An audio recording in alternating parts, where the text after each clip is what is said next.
ooh. Water, agua. Ass.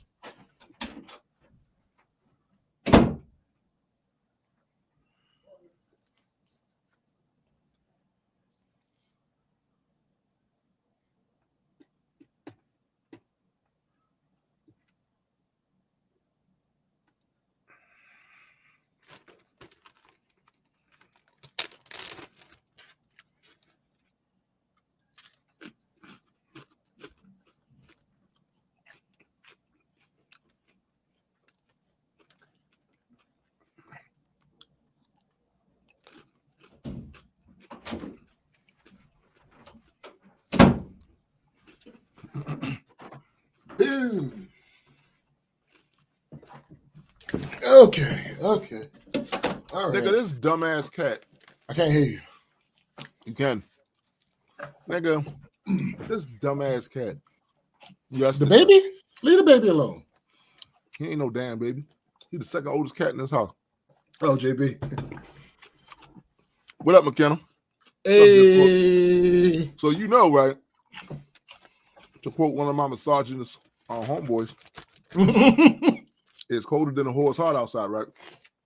Sure. And this cat, see, my thing is, right? I've been saying it for a long time. What up, sis? Hey, sis.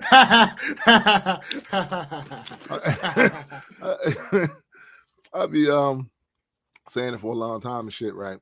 But when the whole cats are smart, like they Mensa motherfucking creatures or something, I be saying, yo, it's case by case, B.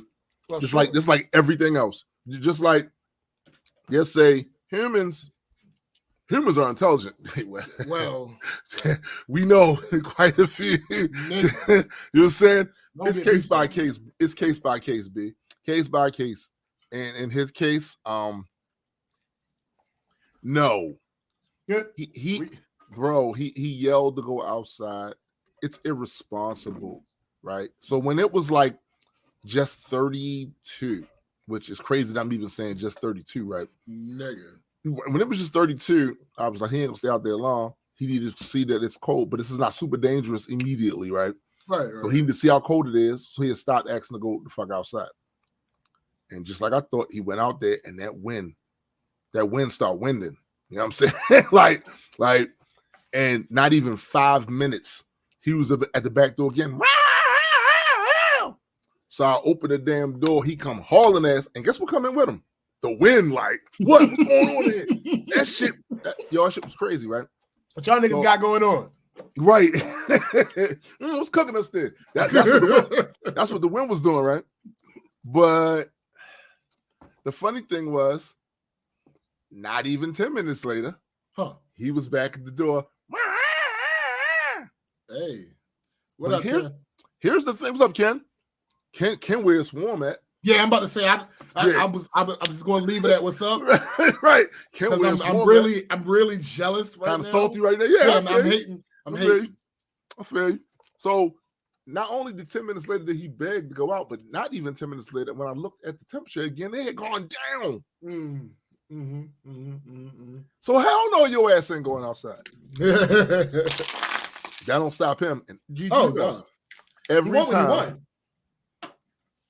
Oh shit! It's 14 degrees here, sis. Every time I walked even remotely close to that door, he could have been relaxing, chilling. He see me go, or anybody walking towards that back door, and he gets up and goes to the back door. I'm like, man, give it a rest. You in a warm house, you got food upstairs. It's plenty of places here to lay, except for my bed. Stay the fuck out my bed. It's plenty of places, places to lay, right? Yo, you got other cats in here for you to have a conversation with, or whatever it is you cats do. Like, for real, chill the fuck out. Sure.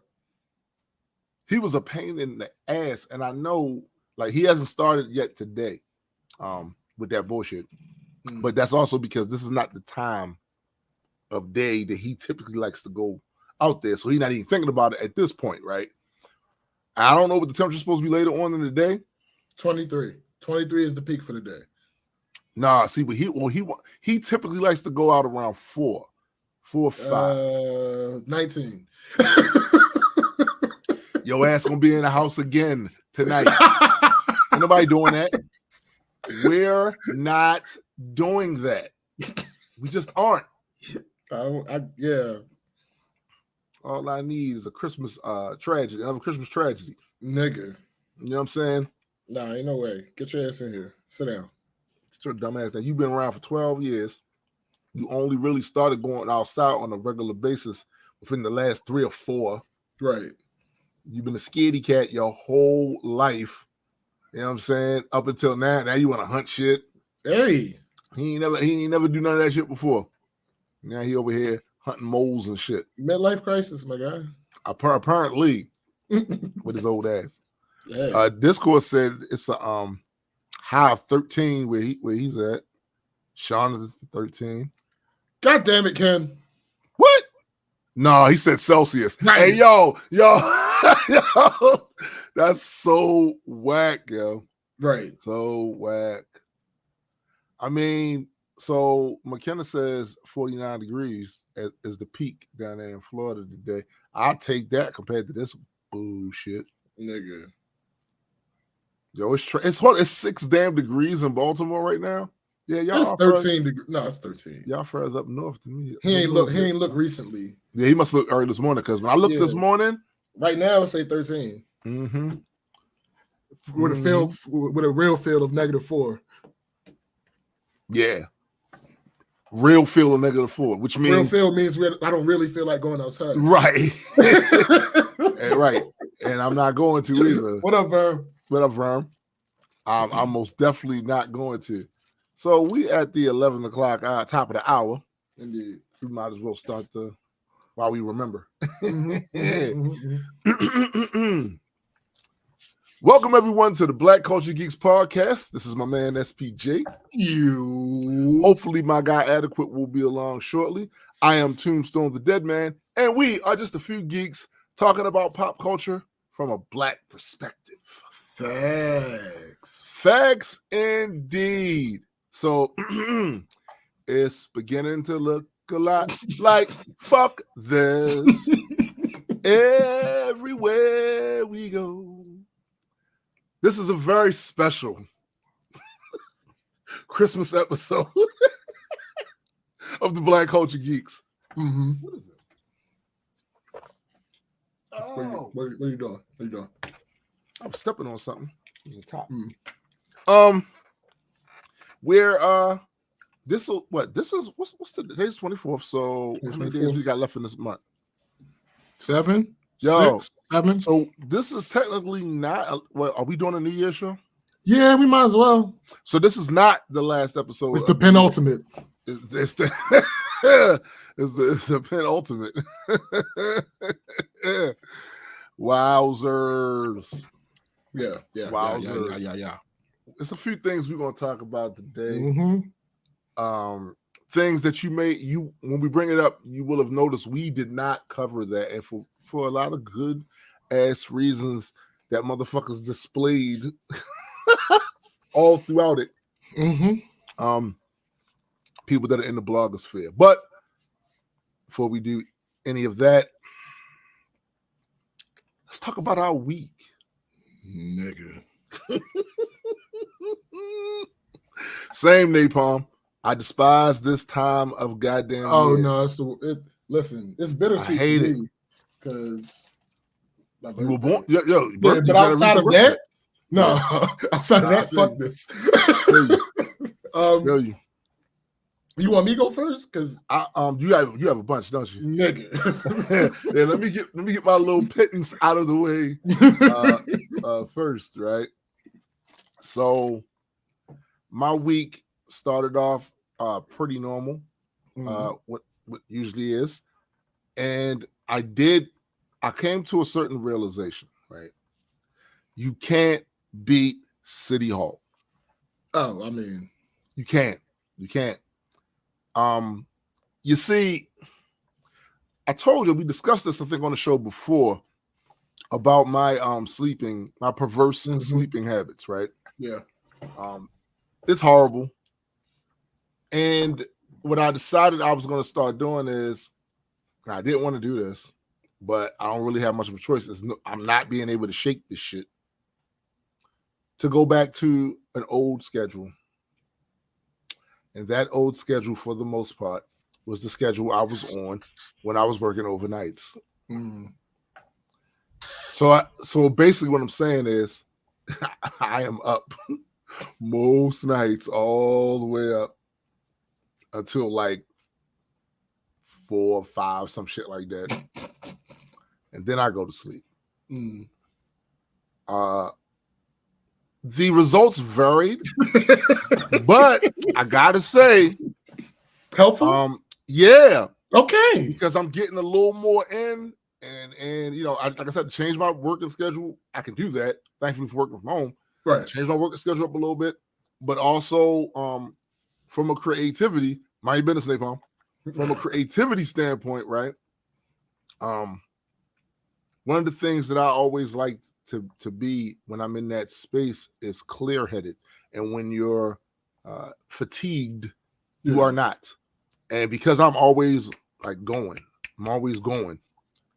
Ooh, what's this? Ooh, what's that? Ooh, what's this? There's a lot of shit I'll be trying to learn and pick up on. New programs, a news story that's going on, something like that. I need my head clear to actually absorb that shit. And I haven't really been that good at that. But that also lets me know just how absolutely pathetic the rest of these wretches are. Yeah. Because even all these years with me being fog-headed from a lack of sleep, I still manage to have better takes than some of these motherfuckers. Yo. Yeah, it's kind of crazy, right? It's kind of crazy. Nope. But I can say that it has helped a lot, and I'm going to keep on that vein. It, like I said, it sucks because I have for shit. I'm trying to think how many years now. At least 10 or 12. Tried to fight it and try to go be like regular people, and that shit, it doesn't work. So right. I'm just going to have to go back to that old way and deal with it the way I deal with it. Thanks. It is what it is. The other thing, of course, is so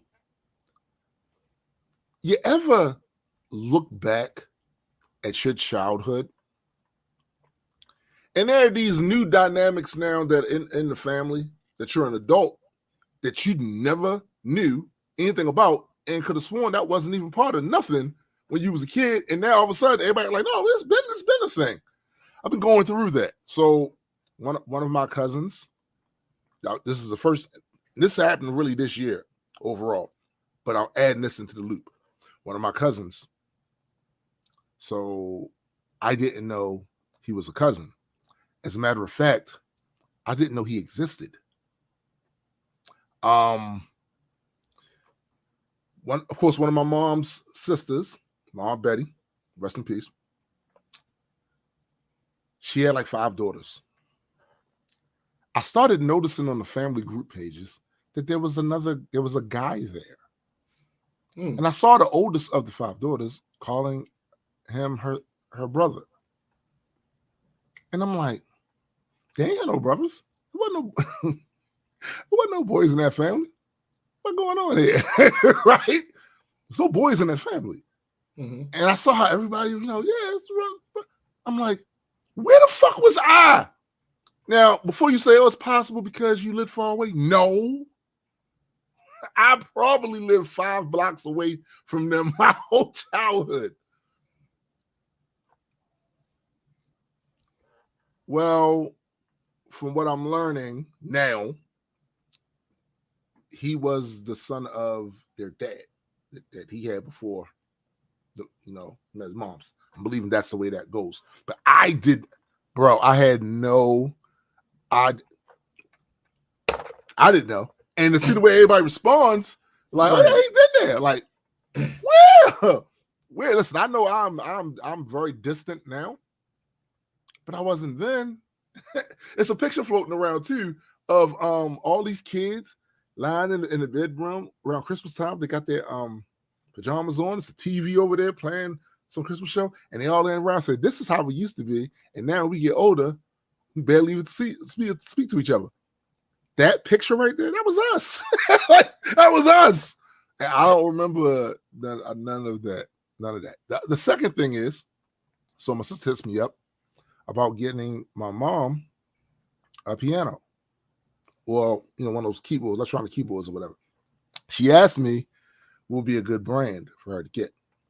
So I gave her my advice on that, because in truth, most of these keyboards now, no matter what brand you get, they have a wide array of a wide selection for people that are really serious, to people that they know how to play, but they play for enjoyment, whatever. And even for little kids, just being beat on the damn keys, they got this wide selection or whatever.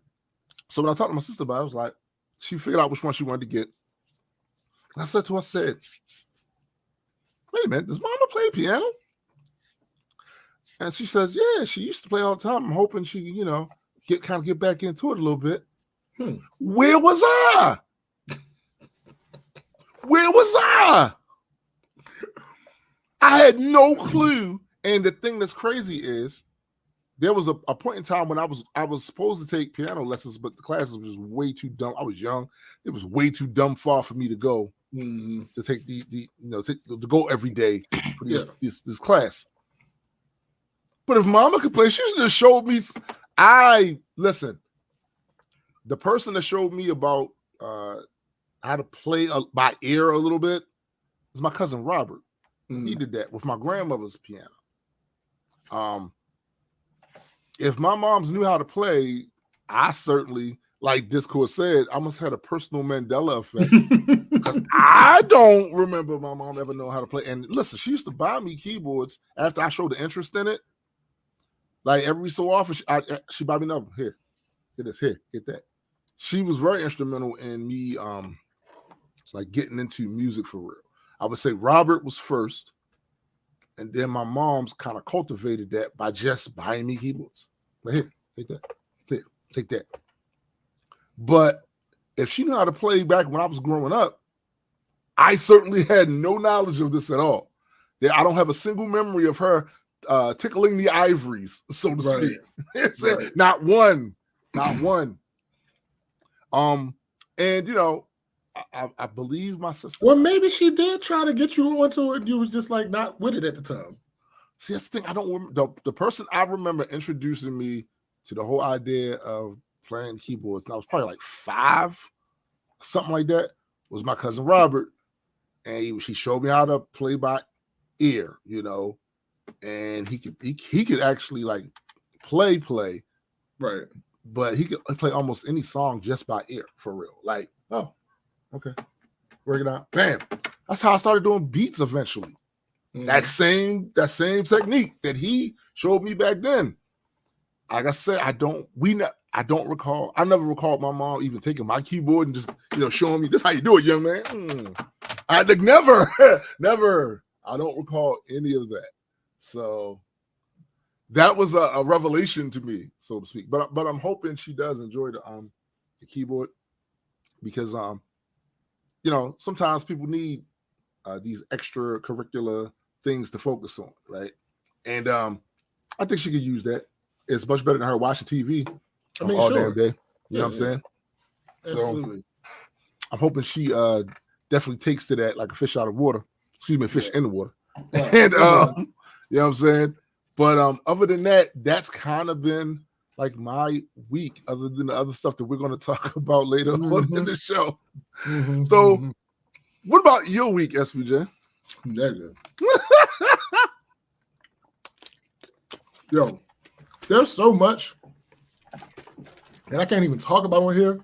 And I still got a bunch.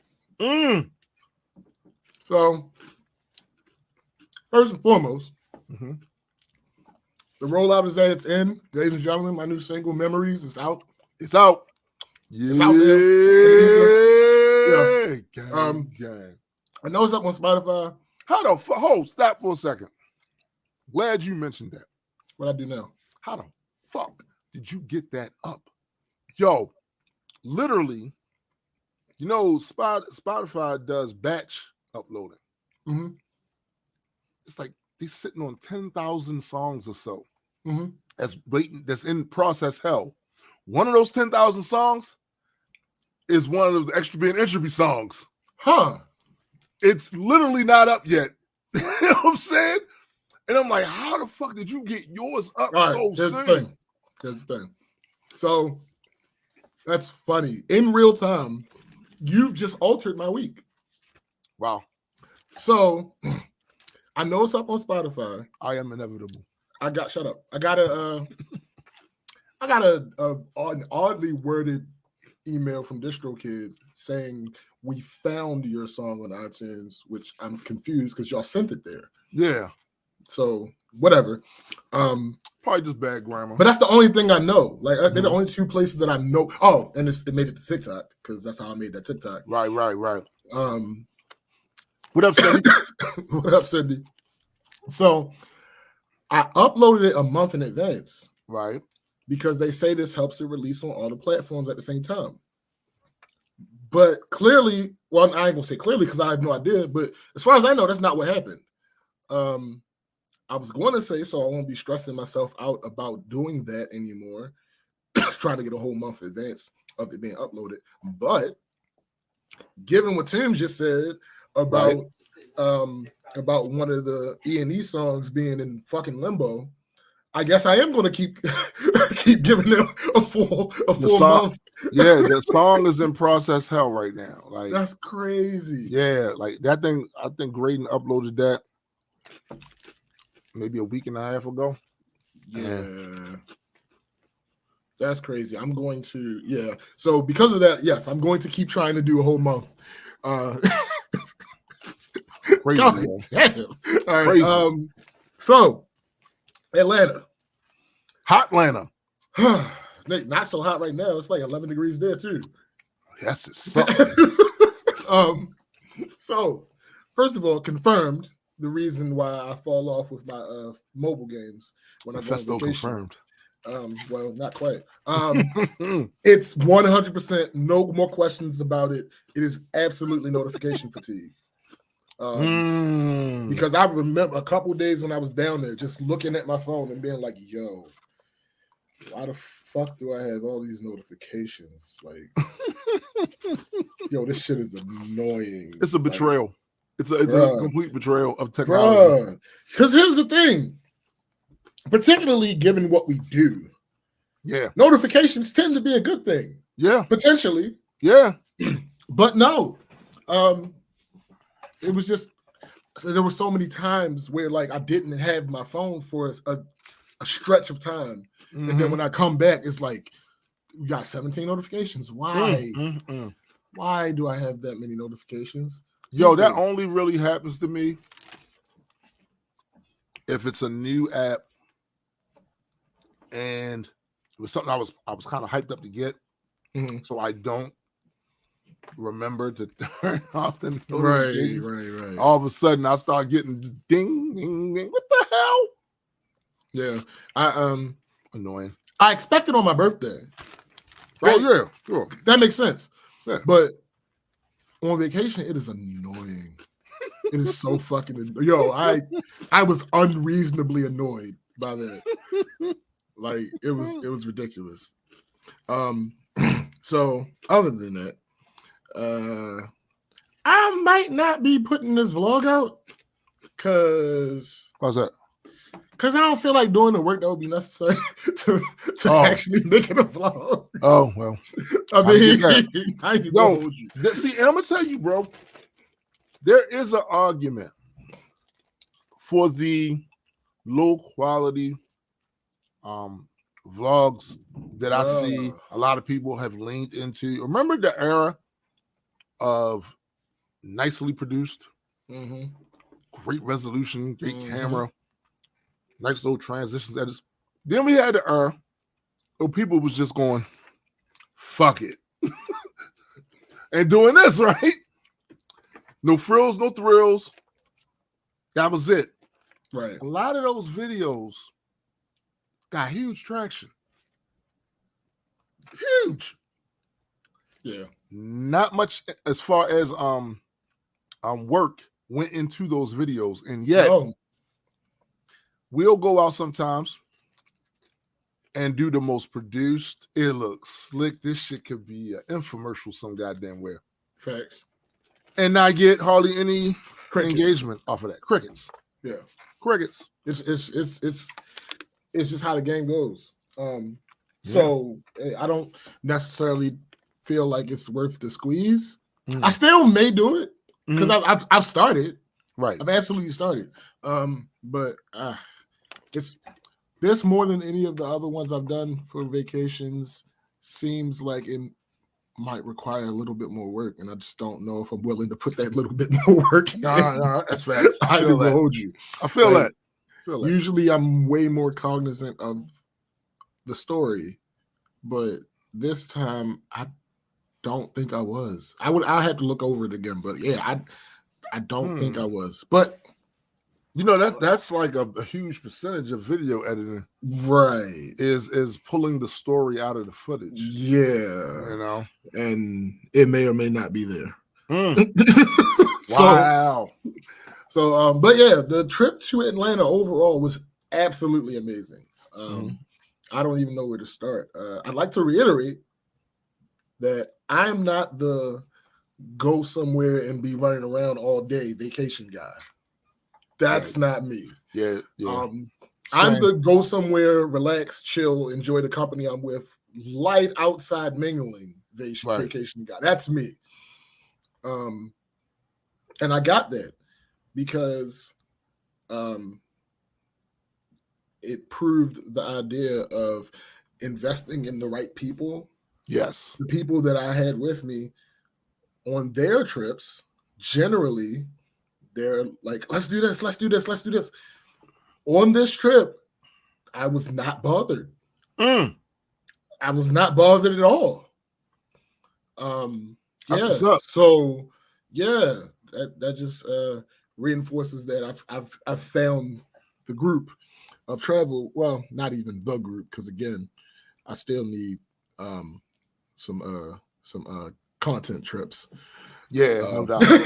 But as far as these vacations, kind of found the group, and that there may or may not be two editions that everything went fine. Everything was good. Also, this is my first birthday vacation in at least 6 years. So I can honestly say it's my favorite as an adult.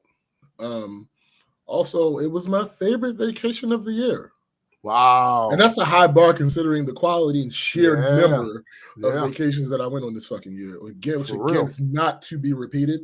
Right. I want to make that clear. I told Marcus and Fab, I was like, yo, we're not doing what we did this year again.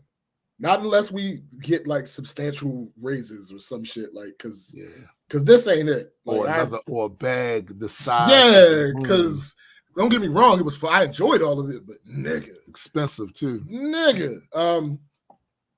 So for several reasons, again, I can't give a detailed blow by blow of the trip, but I can't state enough how fun it was. We went to the Trap Music Museum, which is actually a bit of a misnomer. More accurately, it's a museum for ATL hip hop culture. Well, I'm confused. So I was told that ATL music culture was all trap. No, nigga, I'm talking about all of it. So it didn't just have the trap music. It had R&B. It was Outkast. It was Biggie was in there. Nipsey was in there. So why they call it? What was the majority? That's what I want to know. What was the majority of stuff in it? Again, because trap music in its current incarnation is not what it was when it started. No, it's not. So that's the majority of what it was, the combination of the both. Not just like there was not a lot of, I ain't gonna say not a lot. It was balanced, I feel. It was a decent balance. It was a balance between trap, old and new, and a couple outliers. Like I said, Biggie, Biggie's not Atlanta. And he's not trap. Nipsey's not Atlanta. Well, because Summer Trap is about the sound. Some of it's also about the content matter. Right. So that's what I'm saying. So like it was surprisingly varied. Right. And that was cool. We also went to this big ass mall. Like that was just, mall things, because malls. But yeah, I still like malls. I think it's because I was kind of an 80s kid. So malls are cool. Yeah. That's where I got my retro Spider-Man game. Right. So also, y'all know that speaking of malls, did you know that the 25th largest mall in the world and the second biggest mall in the Americas is Albrook Mall in Panama? But anyway, continue. Okay. All right, nigga. So again, also, as much as y'all know how much I despise them, I am ultimately still an avid people watcher. I think you be hate watching. Sometimes, I ain't gonna hold you. So that was the thing. Then we went to what is advertised as a rooftop mall. We never made it to the rooftop. I don't understand what differentiates. No, listen, we never made it to the rooftop, so I couldn't tell you that part. Oh, okay. But nigga, it was amazing. It was like a Lexington Market on steroids. So you're basically saying, "What up, Mike? What up, Big Mike?"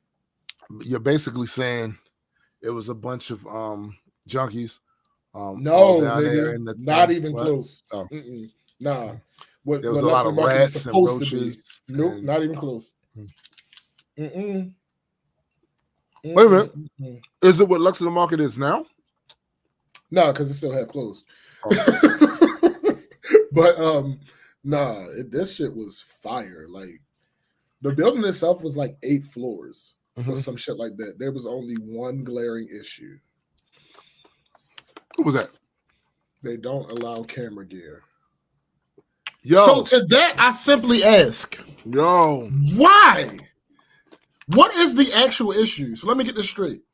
This $3,000 plus camera that is more powerful and capable than things that feature films have been shot on. Yeah. Is allowed, no problem. But this gimbal that costs less than a fifth of that is somehow a step too far. Make it make sense. I don't have explanation for you because we dealt with something similar years ago at the Annapolis Mall. One of the very first outings that me, SPJ, and Jada Nerd did with the first client we ever had for Multiworld. We went up there to meet her to find out what she exactly needed or wanted us to do. Turns out we wound up shooting a commercial for her business, right? When we went up there, after we had the meeting, we brought all our camera equipment because we was going to make a day of it. We way out there in Annapolis, we might as well take our cameras and see what's up. So after we had the meeting with her, we commenced to walk around the mall, take pictures, shoot some video, went up to the damn rooftop, right? Shot some video stuff. And then on the way down, we were stopped by security. And they made this whole brouhaha about us coming in there with these cameras. I'm like, you do realize people have cameras on their phones. And they be recording shit all the time, everywhere. Why is this a big deal? So I don't know why they act that way. I really don't get it. Yeah, it's she the security guard walked up to me. She said, "Hey man, listen, no, Ken, because you can do it.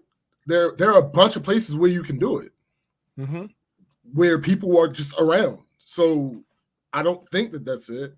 And to be clear, they don't seem to care much about privacy No. with their security cameras. Yeah, not at all. So, I mean, I don't know. She walked up.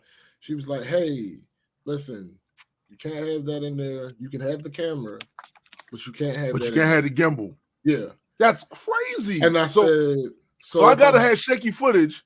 Right. All right. I said, "So if I can't, so what if I turn the camera off?" She was like, "You can turn the camera off, but you still won't be able to keep the gimbal." That's crazy. So we went back to the car and put the gimbal in the car. I probably would. And that's another reason why I don't have. That's another part of why I don't have exactly what I feel like I should because after that point I was kind of like dejected, deflated. One of the main reasons you had that gimbal, you couldn't use it. Yeah, it is what it is. Like I said, that kind of messed up exactly what I was going for with the vlog. So it is what it is. Then after that, it was to the airport. Wait a minute, you can't have a gimbal in the airport? Shut up, nigga. That's not what happened. So in order to maximize the savings for everybody, on the flight back, I was looking for the cheapest flight. Of course. On our preferred airline of choice, Southwest. There were two at the same low price. One of them left like 6 something in the morning. So that was a no-go, particularly because Fab didn't come down until Friday. So I wanted to make sure he actually got some time. So our flight was like I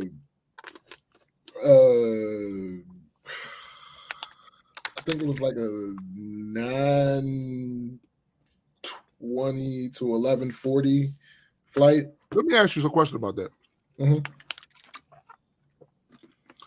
So typically what I do, and I don't get to travel nowhere near as much as I would like to, but typically what I do when I do get to travel is I get both ways up front. Yeah. Is it common for you to just get a ticket going down to the place? No, never. Okay. I always do round trip. Always immediately do round trip. So we get to the girls. Again, the girls weren't on. We had separate trips, which was funny because my homegirl kept asking me about them. Right. Like when I got to the airport to go down, she was like, "Where the girls?" I said, "Well, they have a different flight than us. They are not on the same trip that we're on. Right. We just happen to be down there at the same time." Right. We get to the Airbnb. Where the girls? Again, they're not on. They are coming in tonight because it did all that dumb shit that it did Thursday, so they moved their flight up one day. But again, this is not a actual group trip. Like they are just going to be with us for certain parts of the trip. Right. She come down the next morning after they came. Where the girls? Yo, they're not staying here. They got their own place. They're not a part of the actual trip. Like, so, but that was cool. Like that was all fun though. They were like I said, they potentially could be a part of the crew, but it's a bunch of shit that got to get worked out. That the more people you have, the more schedules you got. I kind of feel like the way to go for these group trips, especially since you take them fairly often, is to go with the same people all the time. Like, listen, nigga, yes, absolutely, without question. Because when you be having these other folks, it may not be all of the ones that are the new ones, but it's always one somewhere along that process that makes it a headache. And that was another reason why I love this trip so much. I ain't had to deal with none of that shit. At all. Like, it wasn't an issue in any way, shape, or form. Like I said, they fit right in. Right. And there were no problems. So again, we're at the airport and our flight gets delayed.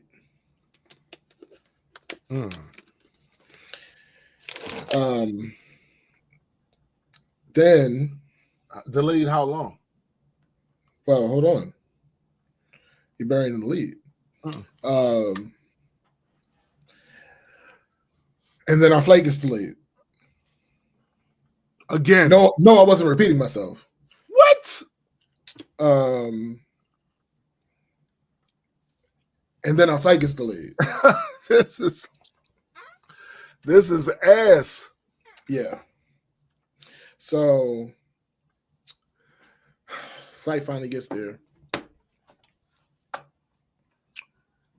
And we're getting on the flight. I experienced an annoyance. People. Of course. I mean, no. They are on top of that, let me ask you a question. Does anybody know the official policy on this? Or is it different for every airline? I don't know.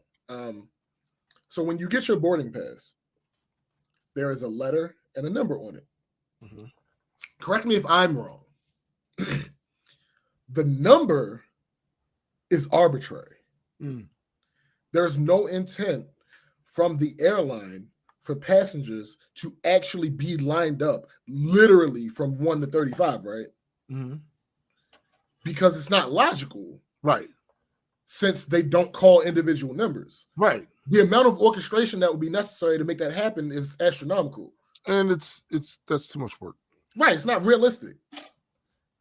All right, cool. I just want to make sure it's not me because that's not a thing. Okay. So even if I'm wrong about it being the policy or not, I'll absolutely admit that I'm wrong. It's still stupid. I've never once seen what I saw that day. There were literally people asking what other people's number was in an attempt to get in front of them. Guess what? And this was at the airport in Georgia, right? Yeah. Same shit. I ignored the fuck out of those people. Yo, listen, hear me and hear me well. This is the exact same shit that me and Green went through. Down, exact same shit. Yeah. Like I said, I ignored the fuck out of them. Like, oh, what you B12? Okay, I'm B8, so I should be in front of you. And I'm like, sir, you what number are you? Let me ask you this though. I'm B. I'm B. B what? I'm just B. Be more careful. I'm from B more. Let me ask you this. Do you think that maybe one of the reasons that they actually attempt to do this is because they are known as the busiest airport, blah, blah, blah, blah, blah. So they think that this... No. It's just impatient people because Southwest doesn't have assigned seats. It's literally just impatient people trying to get a better seat. I actually love the fact that it doesn't have a seat. Yes. But that's all it is. It's impatient people trying to get better seats, which I get the purpose. Like I get the idea behind it. Mm-hmm. But no, you're not about to just jump in front of me. No, fuck that. Get out of here. We're not doing that. I'm standing here. Like and this is my thing, right? I don't even know if that's the official. That's what I'm saying. I'm pretty sure it's not standard procedure at the airport. It's just people, but this is really the only airport. But it could be a Southwest thing, period. But that's the only airport where I've experienced that at. Yeah, no, fuck them. Happy holidays, random bearded guy. Yeah. Yeah. Again, fuck them. I wasn't concerned. So. But then we get on the plane. I'm sitting by the window. We kind of figured that it wasn't a full flight simply because of how late it was. Yeah. So my homegirl is sitting on the same row as me, but in the aisle seat. Mm-hmm. And then we were wrong. The plane started to fill up. So this lady comes and sits between us. Nigga.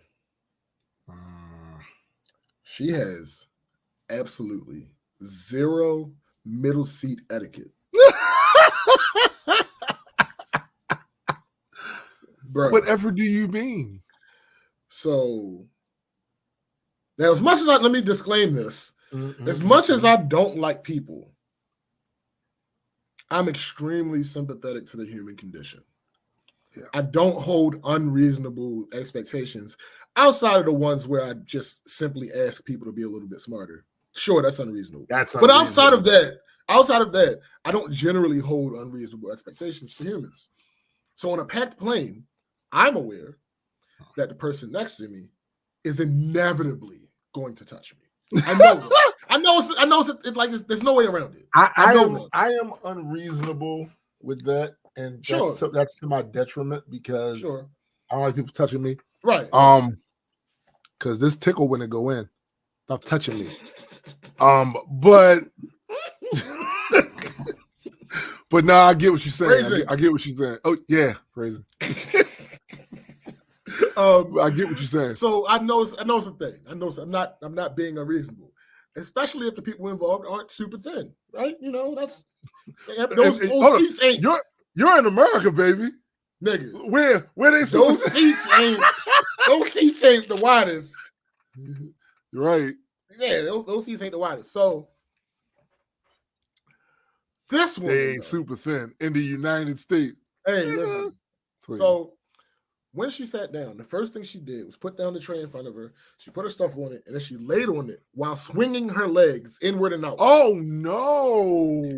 And she kept fidgeting until takeoff. Now, in my head, I'm like, why haven't any of the flight attendants told her to lift up her tray? Right. They walked by. They did that. The walk by that they do. Nobody said anything. I'm like, what the fuck? Like, thankfully, this isn't actually a safety hazard. It's got to be another reason. I don't fucking know. She was doing all of that, yo. Maybe no. That does not need to be another reason. Fuck that. She doesn't have the etiquette. Doesn't matter if the reason why she doesn't have the etiquette. It could be because she was scared. Absolutely. Yes, but the solution still boils down to she don't got the etiquette. So she finally calms down. Damn, and your etiquette. Hey, listen, I think she fell asleep. So you should have been good. At that point, yeah. For a while, I was good. I'm leaning up against the window seat, got my little phone, got my downloaded YouTube videos and watching and shit. And then YouTube videos. Like halfway through the flight, I noticed something on my shoulder. No. That's not what happened. That's not what happened. And I immediately thought of that song when I said that too. But no, it was an elbow. She gave you the Dusty Rhodes circa 1987 Starcade elbow on top. No, what? Clearly that's not what happened. Oh. This asshole, again, zero middle seat etiquette.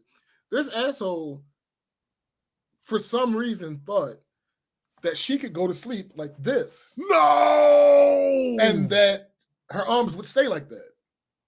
No, that's not how that works. Every time you doze off, your arms are going to slide down. No! So this happened like 2 or 3 times. Like over the span of like Did you put her in an arm bar though? Wait. Oh. It's happened like 2 or 3 times over the span of like 3 minutes. Eventually, my homegirl. That's too much, by the way. Yes, absolutely. Eventually, my homegirl grabbed her arm and moved it. Once that happened, smooth sailing the rest of the time. Yeah. She didn't even say nothing. Like, listen. She got on that plane by herself. No. So she was with her family.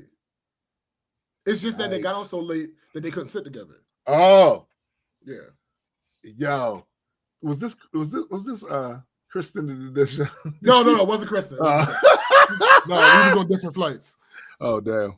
Nah. But yeah, I was like, yo. Because here's my thing.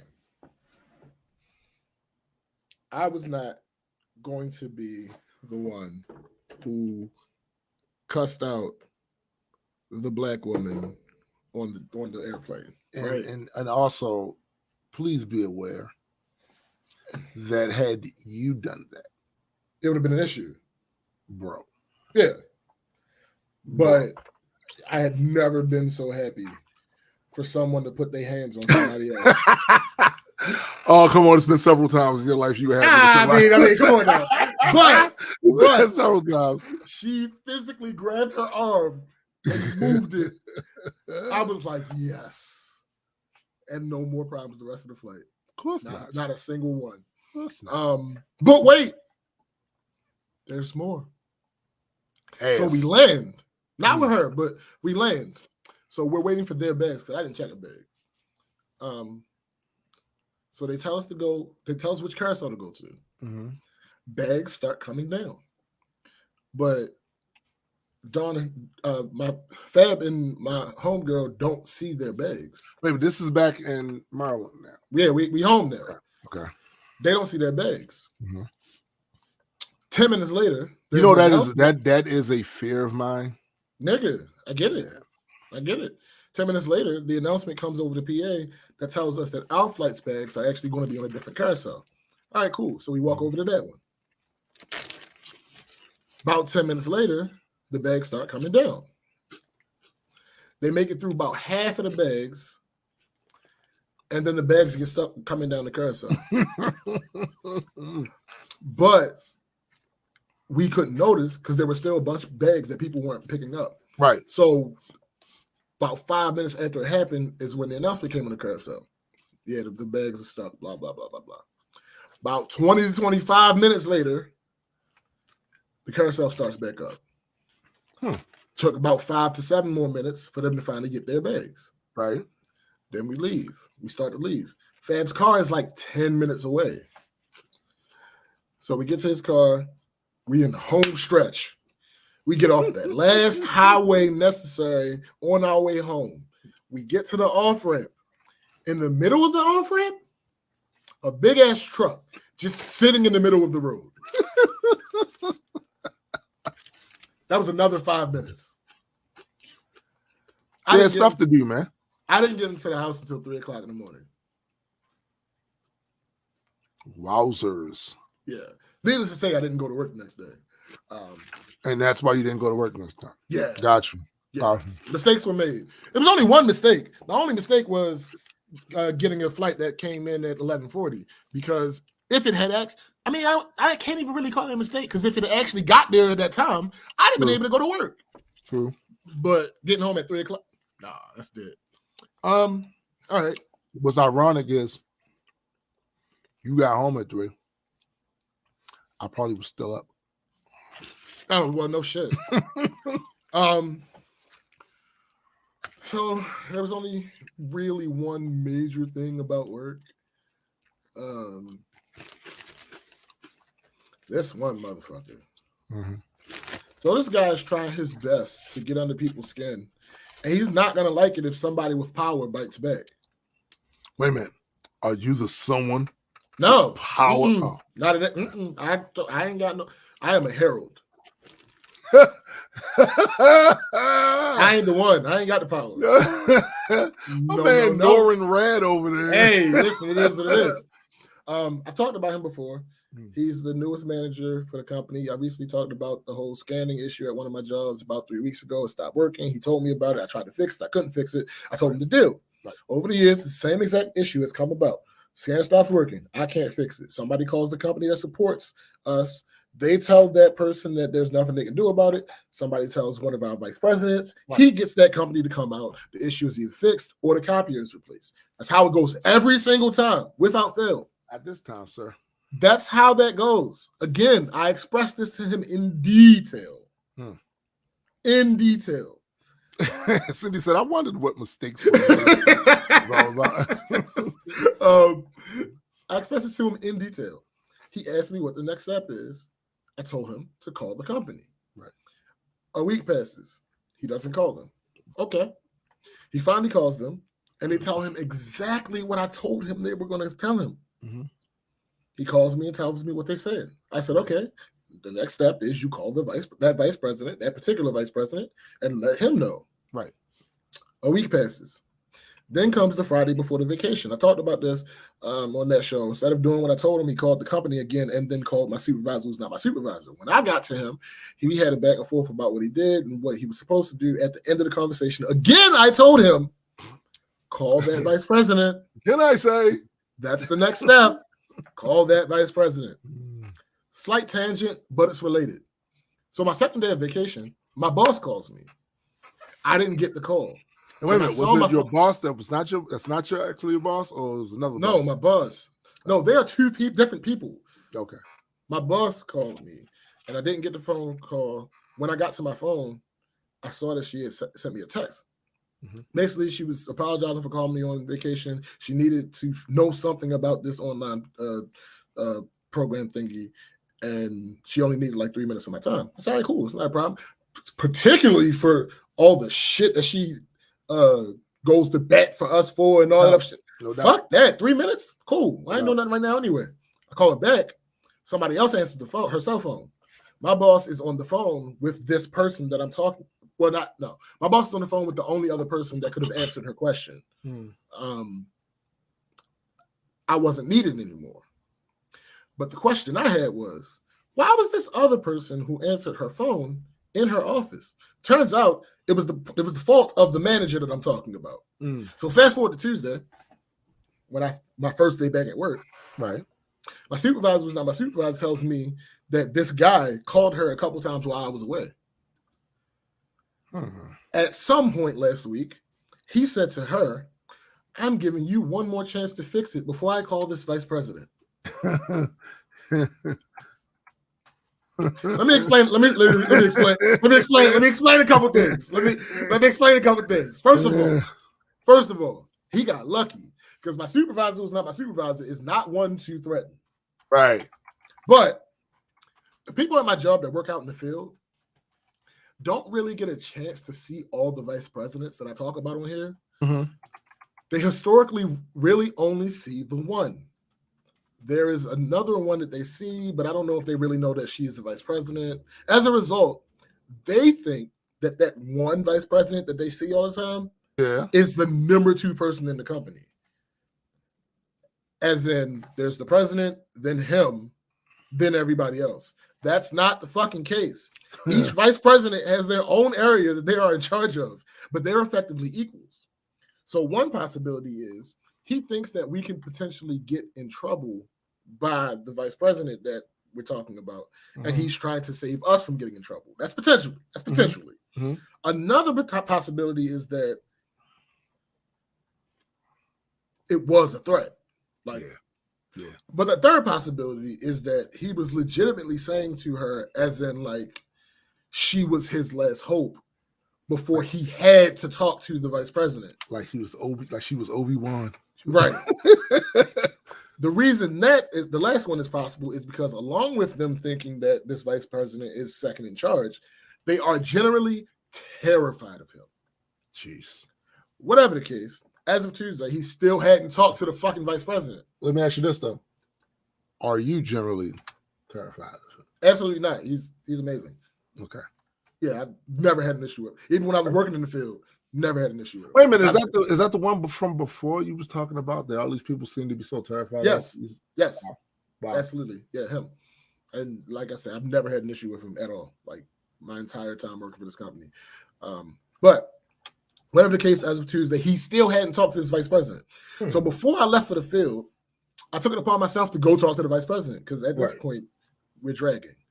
By the end of the day, the issue was fixed. Let me reiterate. I am nobody's manager or supervisor. I just know the company that I've worked for over a decade. For 1,000 years, yeah, I get it. Yeah, and I like things to just flow. That's it. Yeah. He prolonged an issue for almost 3 weeks that would have been solved in a day had he just listened. See, listening, that's really the issue at play here, isn't it? Clearly.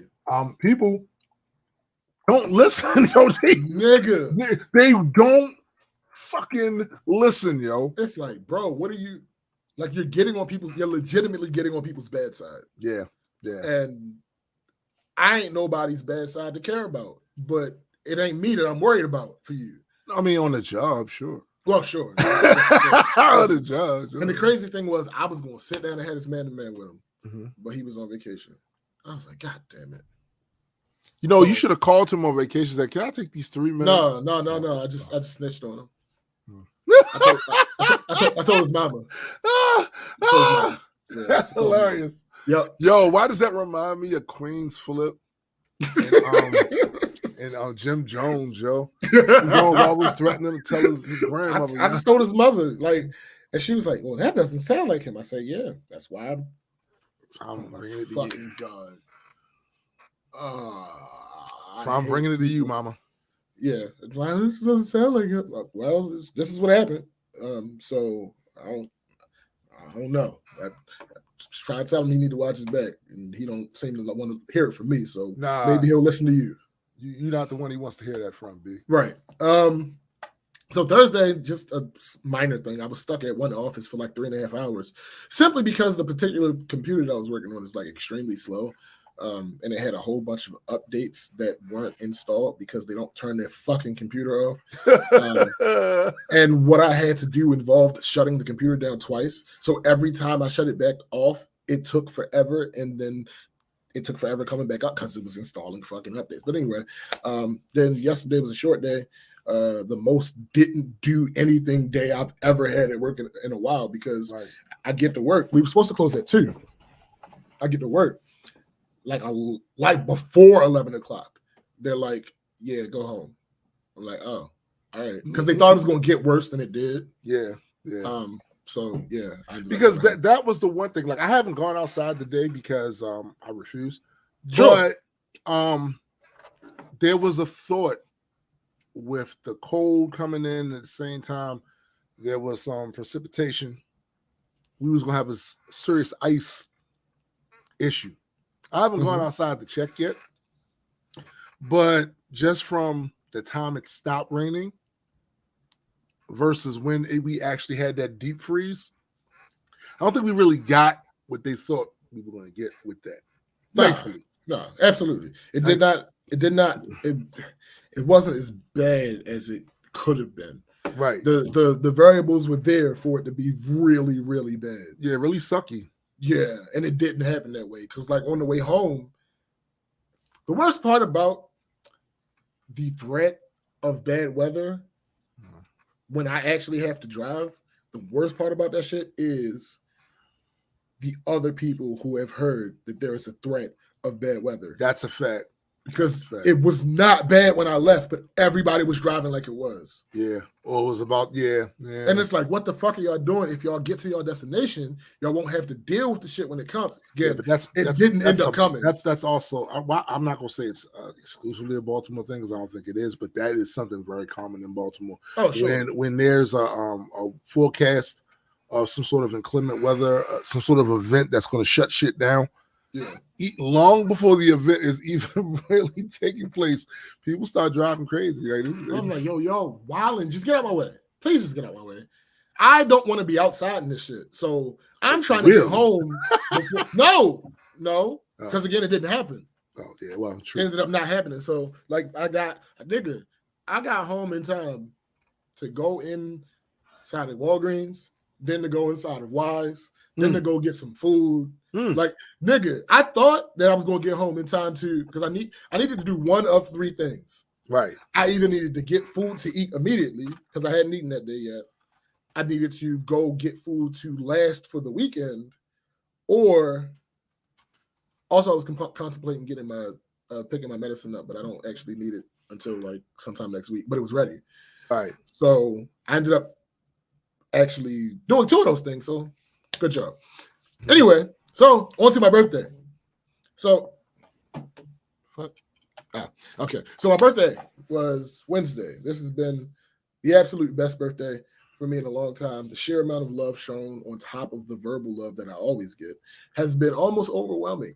From the trip and the things that people chose to do to make that week as amazing as it was, to more people than I usually remember giving me birthday wishes, to all the gifts that I've received, to the people that have taken / are taking me out, for my birthday. It's just been amazing. That's one of the things. Thank you, Discord. That's one of the things I was talking about. That's what I was talking about on that goddamn post that you posted, because I was outside. That shit was. I know you was outside. Oh no. That shit was not to be played with. Man, listen. All I did was open. Mind you, all I did was open that. The thing for that post was when I opened the door to let the cat back in, and the wind came in behind him. That motherfucker. That's all you did, bro. The leaves, the wind. I'm talking all wind everywhere came in behind him. That hawk was out, my guy. Hawk? That was a pterodactyl. That motherfucker was smog. Yo, from Lord of the Rings, yo. Like that. It was when crazy. My homegirl got here. She was like, "Yo, let me in." I'm like, oh, "All right." So I let her in. She was like, "I was not prepared for what that was." Yeah. I'm like, "What do you mean?" She was like, "The ice," because it wasn't a bunch of ice, but it's still some ice because it was fucking 11 to 12 degrees. She like the ice, the cold. She's like when she came to get in her car, it was hard to get in her car because it had frozen. Damn, that shit is so ass, yo. She said she went to the gas station and somehow from the time she got from my house to the gas station, her door froze again. So it was hard for her to get out. Oh my goodness. Bro. So I said to her, I'm like, "Yo, we can absolutely reschedule. It is not necessary that we go outside in this." But she was like, "No, I'm already here. Let's just get it over with." No. I'm like, all right, fine. Listen.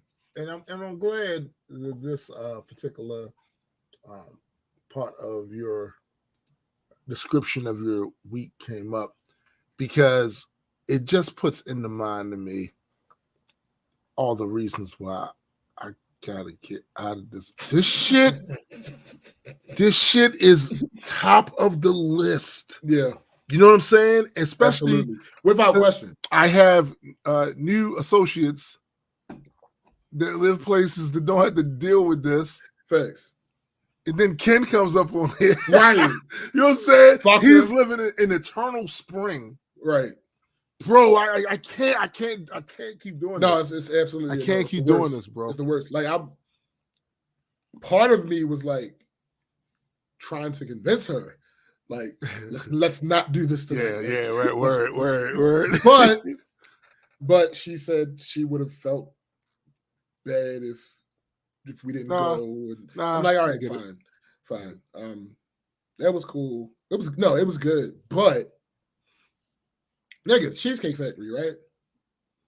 So if I ask you to the fucking Cheesecake Factory, and so here's the thing: if I ask you what kind of restaurant the Cheesecake Factory is, you wouldn't be able to tell me.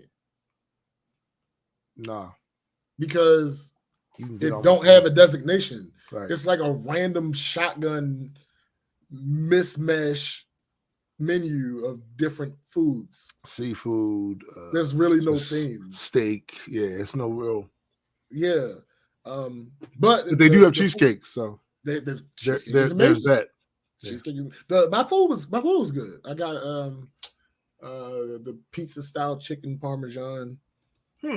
It's basically just a big ass fillet. Yes, in a circle, but it's chicken parmesan. It came with pasta and shit. That shit was good.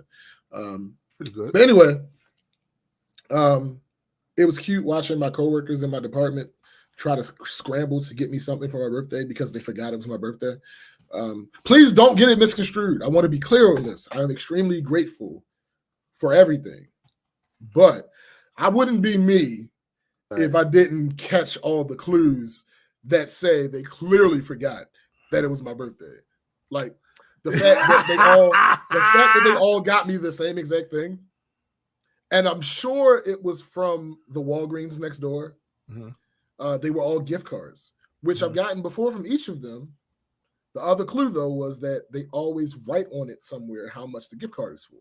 Right. And there was no sign of any. Oh, yeah. Yeah, it was clearly rushed. Like, one of y'all probably was in the room like, oh, shit, we didn't get James anything.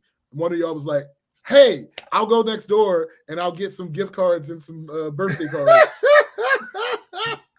So Yeah. But like I said, I'm grateful because they literally could have been like, "Oops, I forgot the day was your birthday," It could have been or like, James. they could have just been like, "Right," they could have just not acknowledged it at all. So shout out to them. Oh no. Let me tell you something.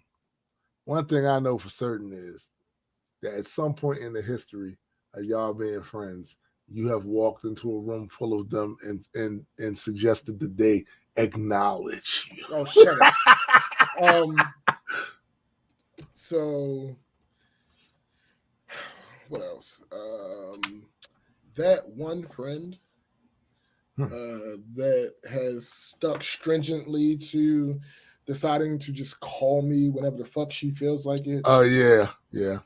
She is also stuck to this habit that she has of writing on my Facebook wall for my birthday, but again, calling me for literally everything else. She literally called me. My birthday was Wednesday. She literally called me Tuesday morning just because she drove by my car. Yo, and at a certain point, that sounds like trolling to me. Yo. Nigga, and then proceeded Wednesday to drop a happy birthday on my Facebook wall. So she did call me later that evening, but I was recording with Cyrus at the time. I texted her back to see what she wanted. She texted me. I said, "Hey." She said, "Hey." I said, "What's up?"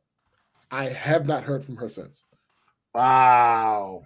So yeah, there's that. Then also, my one homegirl who used to be my best friend, I'm kind of thinking I'm just done with that relationship completely. Oh, well, because here's the thing. Damn. As of the time of me doing, no, not even now, as of today. Well, no, as of yesterday, I hadn't heard from her. So we were for like 4 years, we were on the our situation was we literally spoke twice a year. Right. My birthday, her birthday, for like the last 4 years. Then when my little cousin died earlier this year, we had a conversation and we were like, "Hey, like, how about we like actually be a part of each other's lives again?" Right. That's at the end of that conversation. At the end of that conversation, we agreed. Right.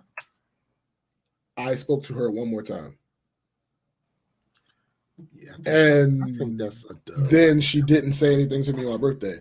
But yesterday, she sends me, "Oh my God, I missed your birthday. I'm so sorry. I hope you had a great birthday." And I have not responded. Well, no, of course you didn't respond. I don't really know that she wanted you to respond to, unless she wanted you to assuage her guilt. I don't fucking know. I think I'm gonna set this one out. I'm just saying, yo, because like, no, I feel you though. I feel you. Out of all this, like, it'd be one thing, like a random person what up, sis? A random person who I'm acquainted with, right? Even if I hang out with them, right? I have no issue with you forgetting my birthday because we are fucking adults. Yeah, and life is a thing. Like there's nothing going on all the time. Yeah, the average person, there is nothing drawing you to have to remember when the fuck my birthday is. Besides Facebook. Facebook. Hold on. Wait. Yes, that's true. But my point is, this particular person, we literally for 4 years have only spoken on our birthdays. Oh wow.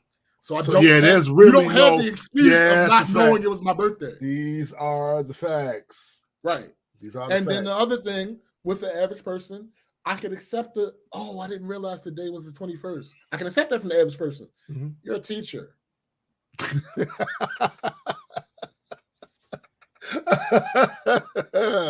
So interesting. No, you knew the date. Interesting. I think I'm gonna sit this one out. I think I'm just gonna. Yeah. You had to bow gracefully. Yeah, because at this point, like, I literally did my trying. In general, I try to be gracious because again, I have a deep sympathy for the human condition. Absolutely. But I have a deep annoyance. Well, nigga, two things can be true. But I am not the third and fourth chance guy. No, I understand that. I That's get it. not me. I get it. So yeah, I literally tried when we talked back in October. Yeah. I tried like, hey, like we like actually start being friends again. I tried again. We talked one more time, and that's because I reached out to her. Right. And that was my test. That was my test to see if it was going to change or if it was going to just be what it was. And then I didn't even get a fucking happy birthday. So yeah, that's kind of crazy. I mean, it is what it is. Like, it's wild. Like you of all people don't have an excuse. 2 days later, like, oh, I'm sorry, I missed your birthday. She really don't have. Yeah, nah. Because that's the only time y'all really speak to each other. Literally. So, that's kind of it. Let me get into these goddamn these screenshots, cause nigga, you all disgust me. Yeah, that's my ick. Capital D. That's my ick, bro. Disgust. So let me get a couple of other ones out the way first. Somebody said that's his ass. When I say somebody, no, facts, Nessa. So it kind of, if I tell you who it is before I read it, it's going to kind of bury the lead. So I'm just going to read it first. Okay. I'm so sick of people blaming nepotism for why they aren't rich and famous or successful. Obviously, it's not fair that people who come from famous families are getting a leg up because of that. But guess what? Life isn't fair. If you put your mind to something, you can accomplish anything. So instead of being negative about other people's success, go and try to create your own. Now, listen to this thread. Somebody responds to her and says, I can see why you think that nepotism isn't a massive advantage, given that Kate Moss is your sister, and yet you haven't managed to do anything with that.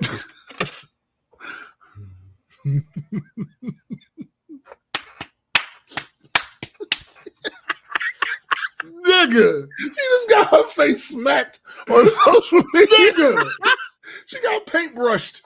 And then somebody else says, imagine whining about being called a Nepo kid when that's your biggest accomplishment.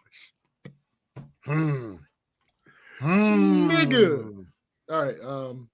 Let me see. Oh, some more dumb shit I'll just be seeing. All right, so someone says, actively dating is hard. I had a date yesterday, but work drained me, so I really had to push it back because I was tired. And now he's upset with me. Now, I don't know if this was just the algorithm doing this thing or if this person is actually the person responding to that person because it was a completely different post. But this post says, rescheduling because you had a hard day at work is a red flag to me. Life doesn't stop because you had a rough day.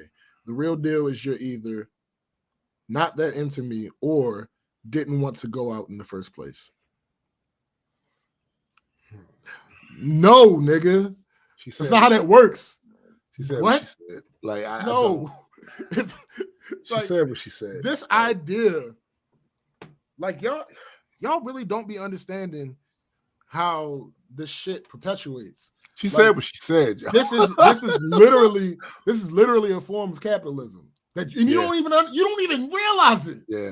Like having an issue happen to you to where you are mentally or physically or whatever the case may be drained and still being expected to do this thing. Yeah.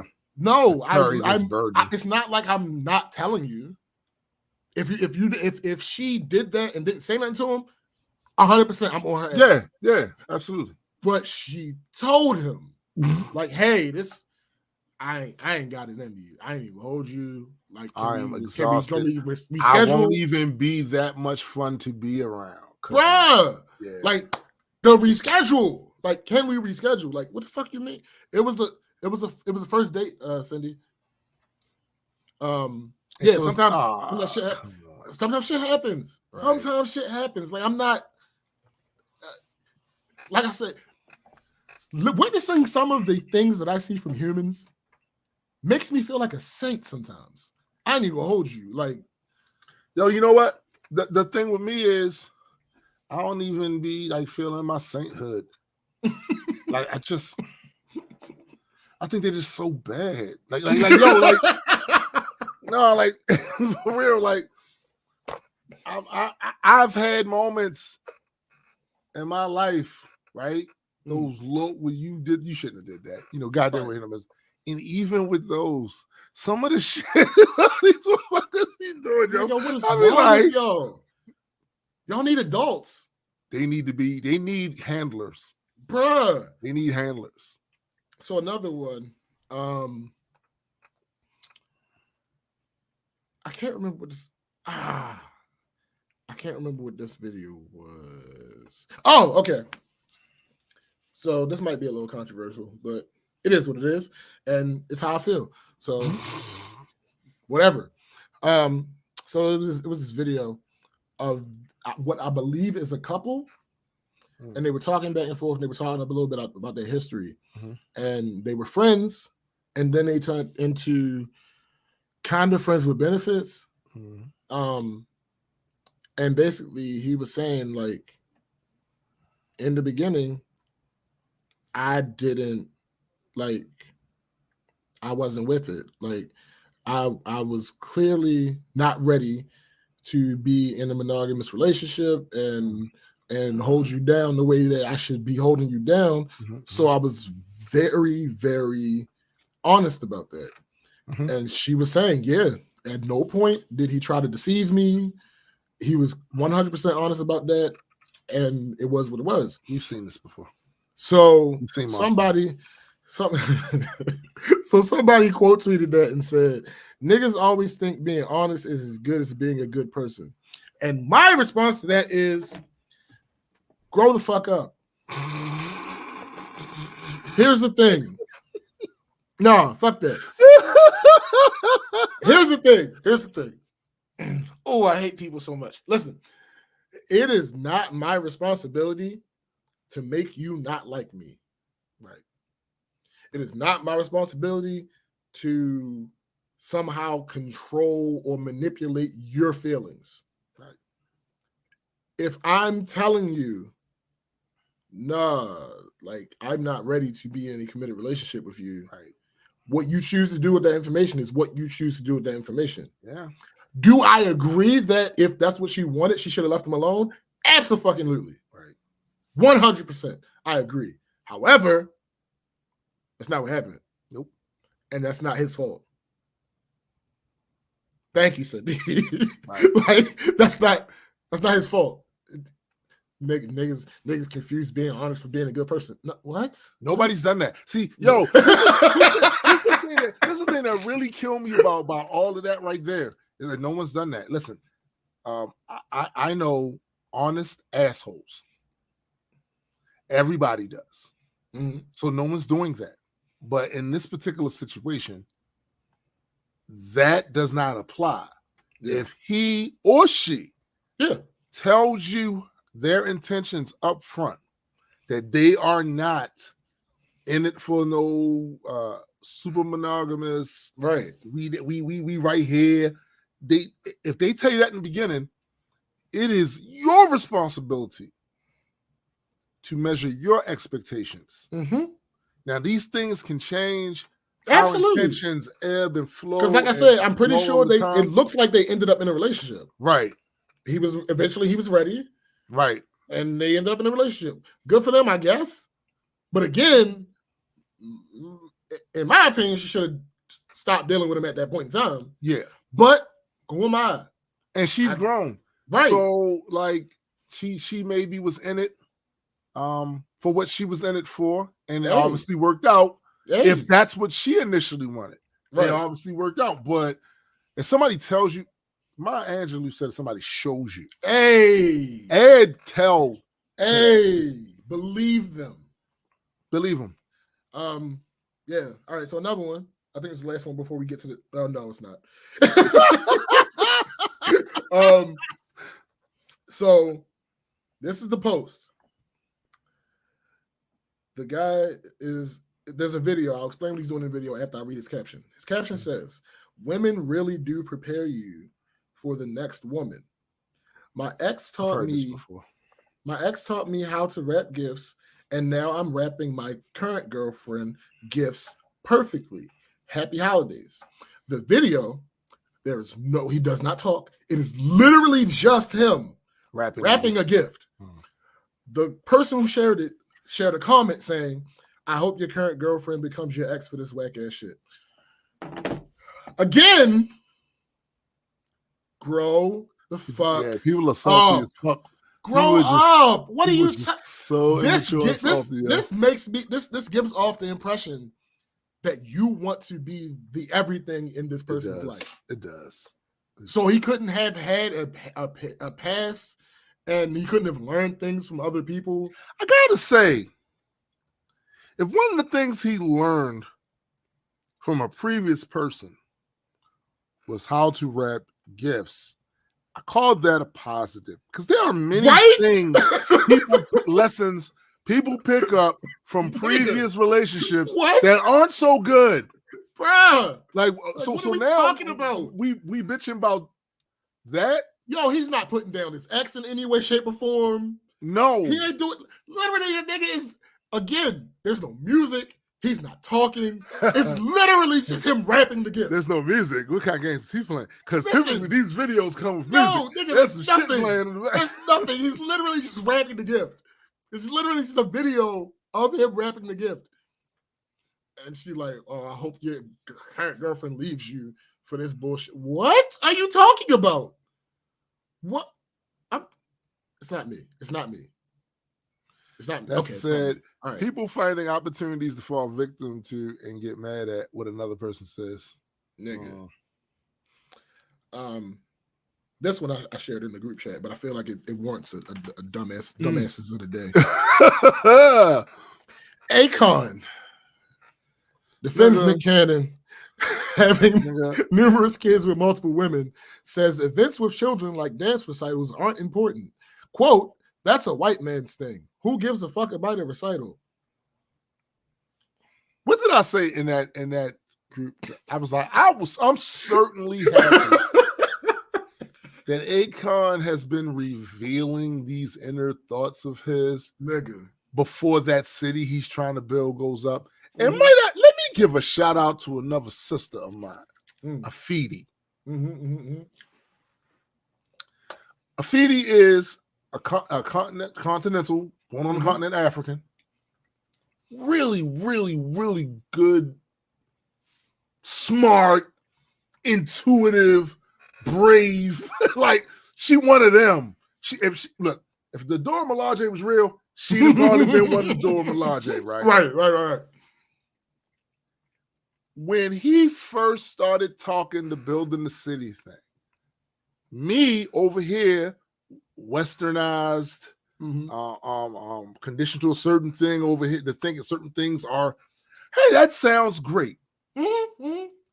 But before I went completely in on the idea, I said, let me ask a few of my African friends what they think about, because this is happening. Yeah, facts. You know? And the feedback she gave me, I swear to you, Akon has revealed every single thing she said in this space of time. Bruh. Yo, if it ain't Tekashi, him over there with that shit is something that, like, bro, it's, thank you, Akon. Yo, thank you. I hate that people make the mistake of, actually it's a cavalcade of mistakes with this type of shit. Like, first of all, you give anecdotal evidence too much power. Yes, very much so. Oh, I didn't have that when I grew up and I was fine. Okay, cool. First of all, who says you're fine? Nah, let's clearly, right? But let's say you are. Let's say you are fine. So? Yeah. That's you. Yeah. Somebody else might need those other things. Right. Like, the fuck? Why is it an issue for the other person? Like, Why can't they? What are we have talking about? Why can't they have it just because you ain't had it? Like, just because your parents were shitty, don't mean everybody deserves shitty parents. Like, what are we talking about here? So, all right, now I'm glad you said that, because, and I've said this often, but I always take the opportunity to say this. I look at some of the people I grew up with and their parents, and then I spin the block on my mom. I had a good goddamn mother, yo. Because I've seen the other. Nah, B. Nah. nah. Yeah. Nah. Shout out to you, man. For real. Nigga. All right, so we about to talk about it. So I guess I'll start with this.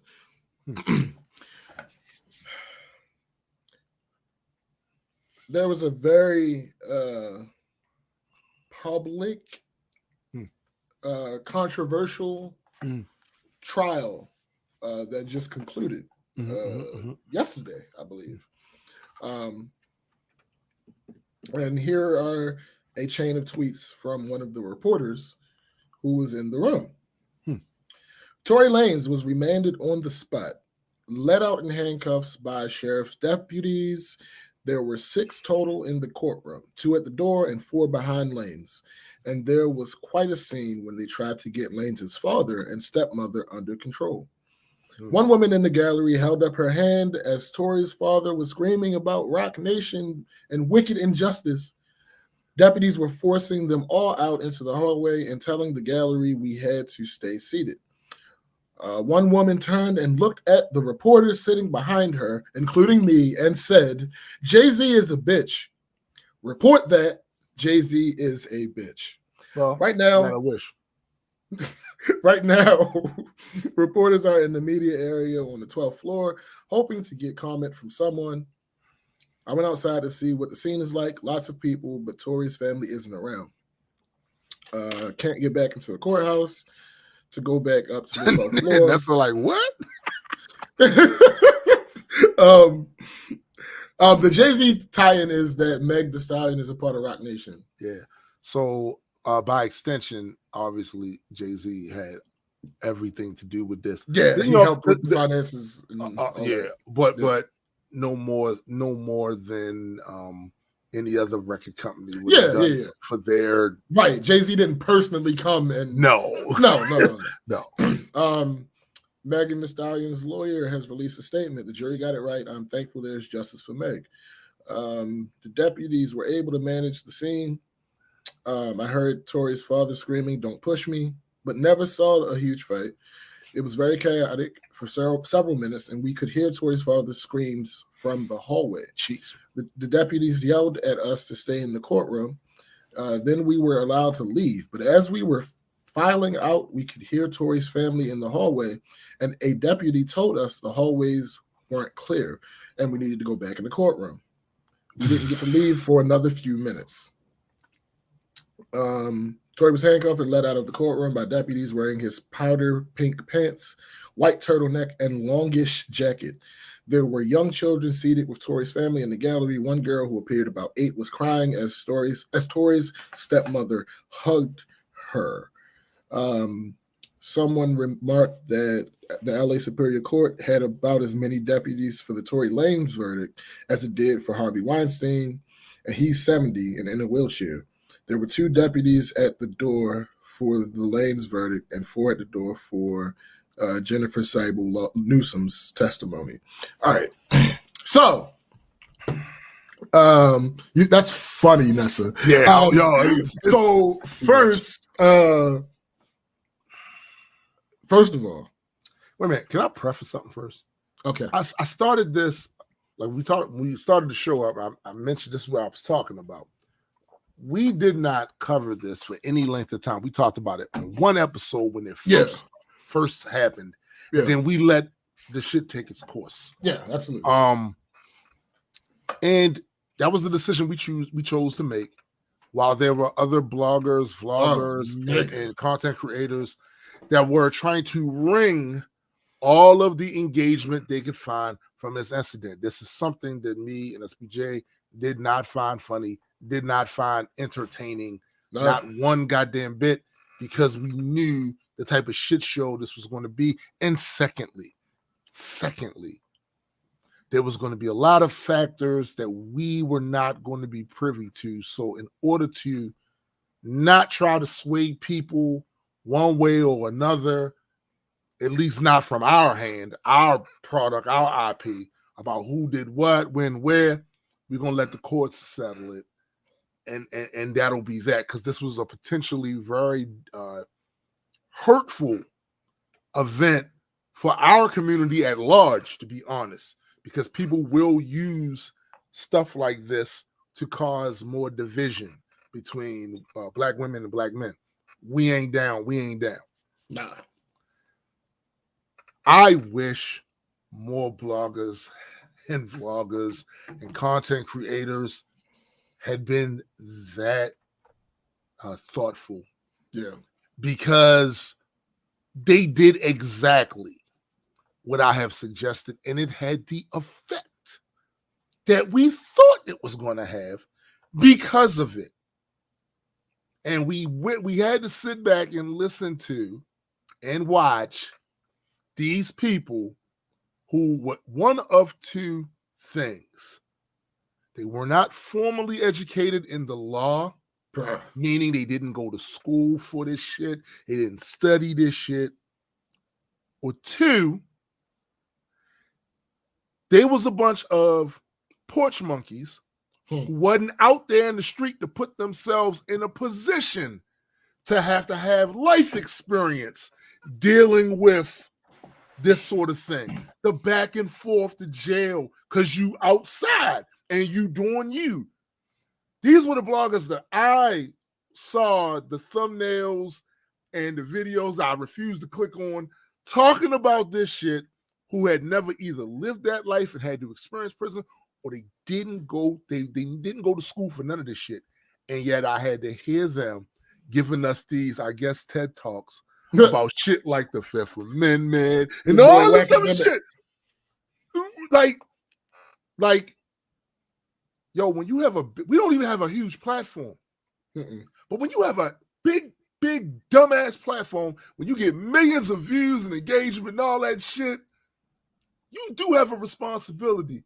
And I'm going to let my man SBJ continue, but we're going to spin the block on this journalism shit that y'all, we're going to spin the block on that. Go ahead, bro. So, it is one thing and totally, utterly understandable and acceptable for Daystar's father. Yes, at 100%. To act the way that he's acting. Going to wild out. I get it. That makes sense. I'm not mad at him at all, because at the end of the day, for all we know, Tory told him what he wanted to tell him, because the father wasn't there. Right. If it's a situation of my son getting 22 years or not, I'm going with not. Yeah, I'm going with not. Yeah, and I'm gonna wild out if he gets it. Absolutely, without question. For 1 second, if Malik unfortunately was caught up in something and went to court, and they talking about giving him 22 goddamn years, right? I'm wilding out, nigga. Facts. But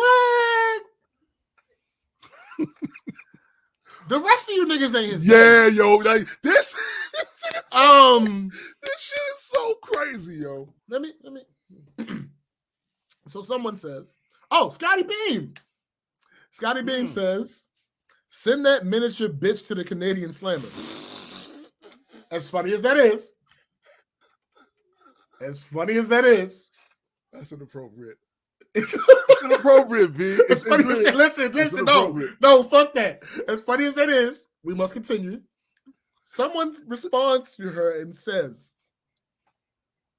"Black women celebrating a black man being separated from his child is strange. Y'all the biggest hypocrites in the world." Yo, seriously, I kind of, this is the part that really bothers me with the way some of you motherfuckers think, right? If you think, one, that's what they were celebrating, you're a disingenuous twat nozzle. At best. At best. Secondly, this is the problem with certain narratives that I've seen on that end floating around these years that got these niggas believing this shit. I've seen this narrative.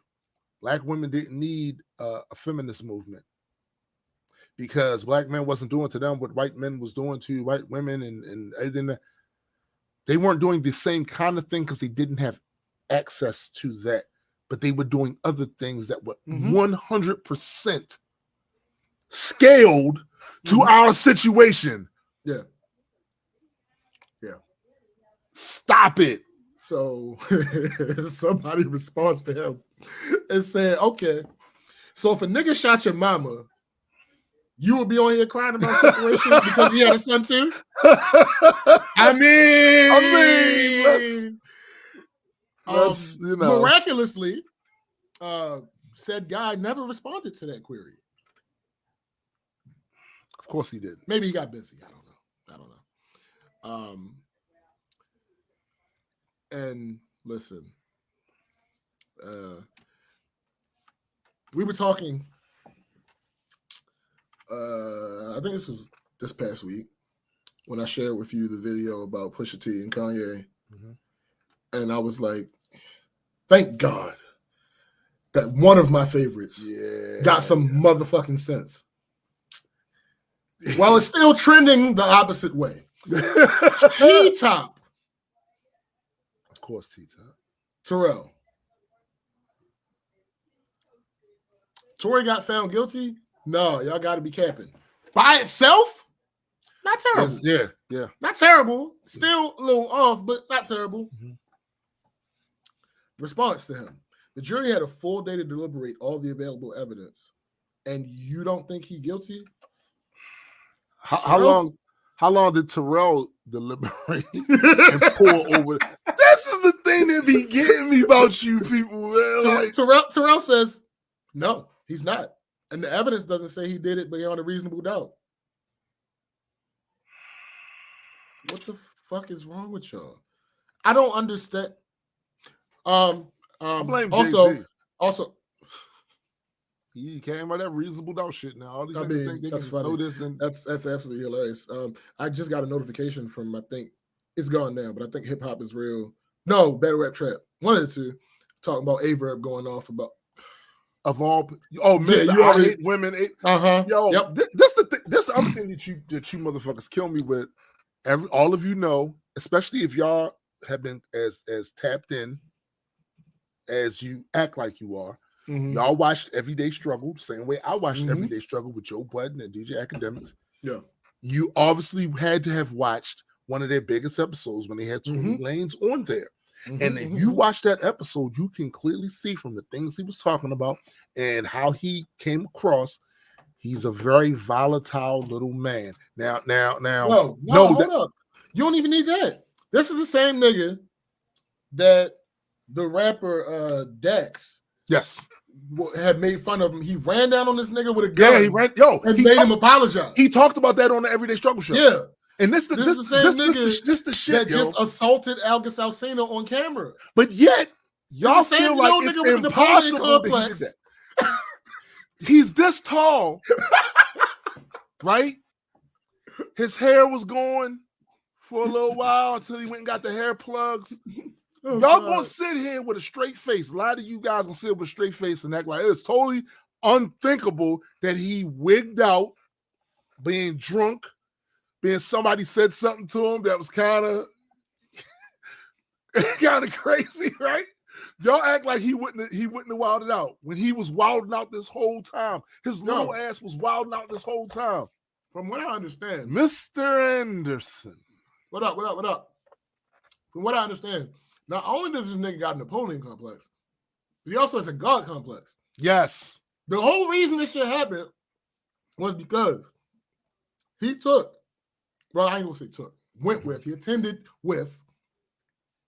a party with the girl he was currently he went to a party with the girl that he was currently engaged with, which is Meg. And not engaged And in the sense of this. no, not getting married. No, yeah. And a girl who he was previously engaged with. Right.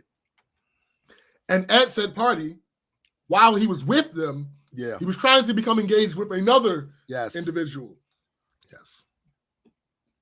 What did you think was gonna? You thought none of them were gonna be upset? And allow me to state once again, he's this tall. I'm gonna keep it real with you. From the time I was a kid up until probably my 30s. Since then, though, I started seeing people that weren't like that. That example of the short guy, I've known my whole life. Sure. I've known my whole life. It's anecdotal because it's just my life. Yeah. But it's the reason why there's a phrase coined for it, the Napoleonic complex. It's a reason for that, even though Napoleon wasn't all that short. But still, it's a reason why that's a thing, because other people have noticed this as well. The overcompensation of, I'm little, people continue to try to take advantage of me. No, I got to be extra, and I'm gonna be this, and I'm gonna be that. Like, yo, he exuded that, exuded it long before this. So when I see these guys coming out now, because we are living post Kevin Samuels, I see these guys coming out now, creating these huge, what's the word I'm looking for? Conspiracy theories and assumptions based off of scant evidence, or given the least charitable interpretation of an admission or a statement, simply because, like I said, we post Kevin Samuels, right? Y'all look weird. And the amount of, I've seen rage. I watched the dude Hasanabi talking to Fresh and Fit and DJ Academics this morning. The level of rage. Hey, yo, Nessa's ass. Come on, don't belittle the man. Look, the level, the level of rage coming from these guys.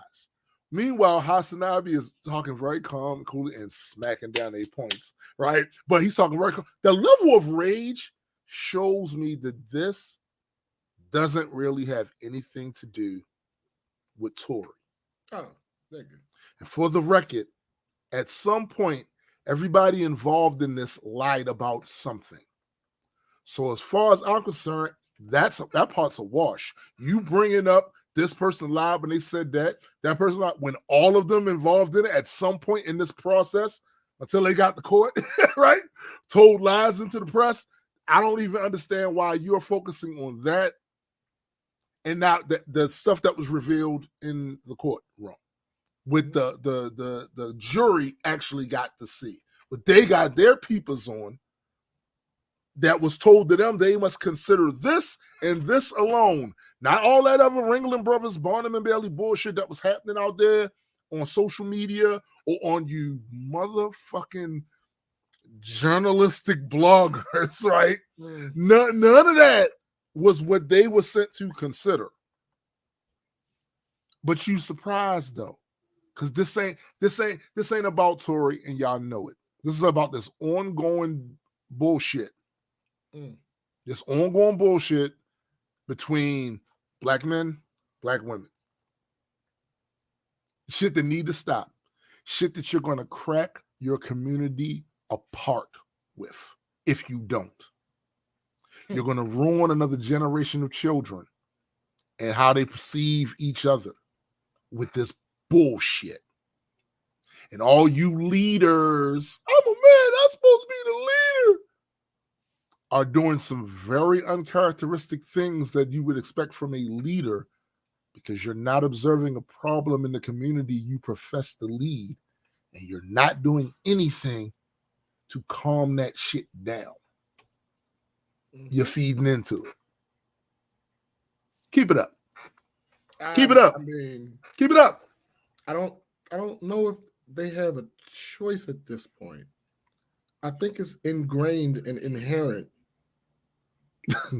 at this point. Yeah, yo, it can, bro. Yo, Napalm says, so is there any truth he shot Meg because she said his music trash? Okay, so Well, to be that's a part clear, of the that's a part of the conversation. That's part of the Not conversation. specifically his music, but his career was in general. His career.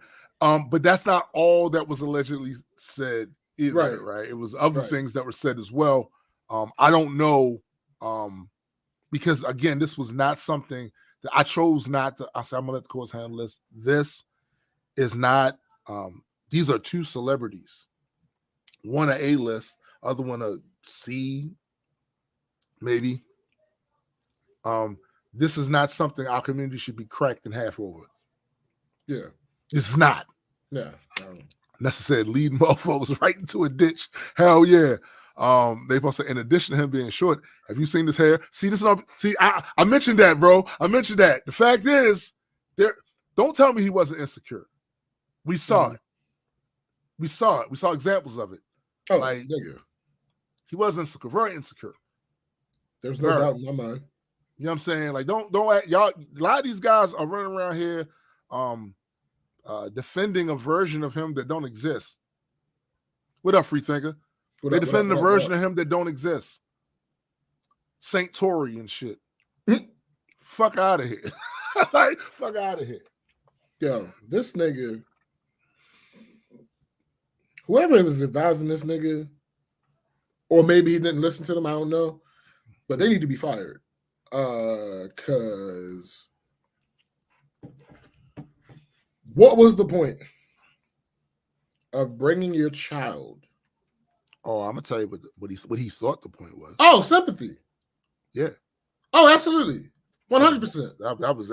That was. But yeah, when you gamble like that, you also take the chances of your child being traumatized by seeing the judge say, "Oh no, you." Yo.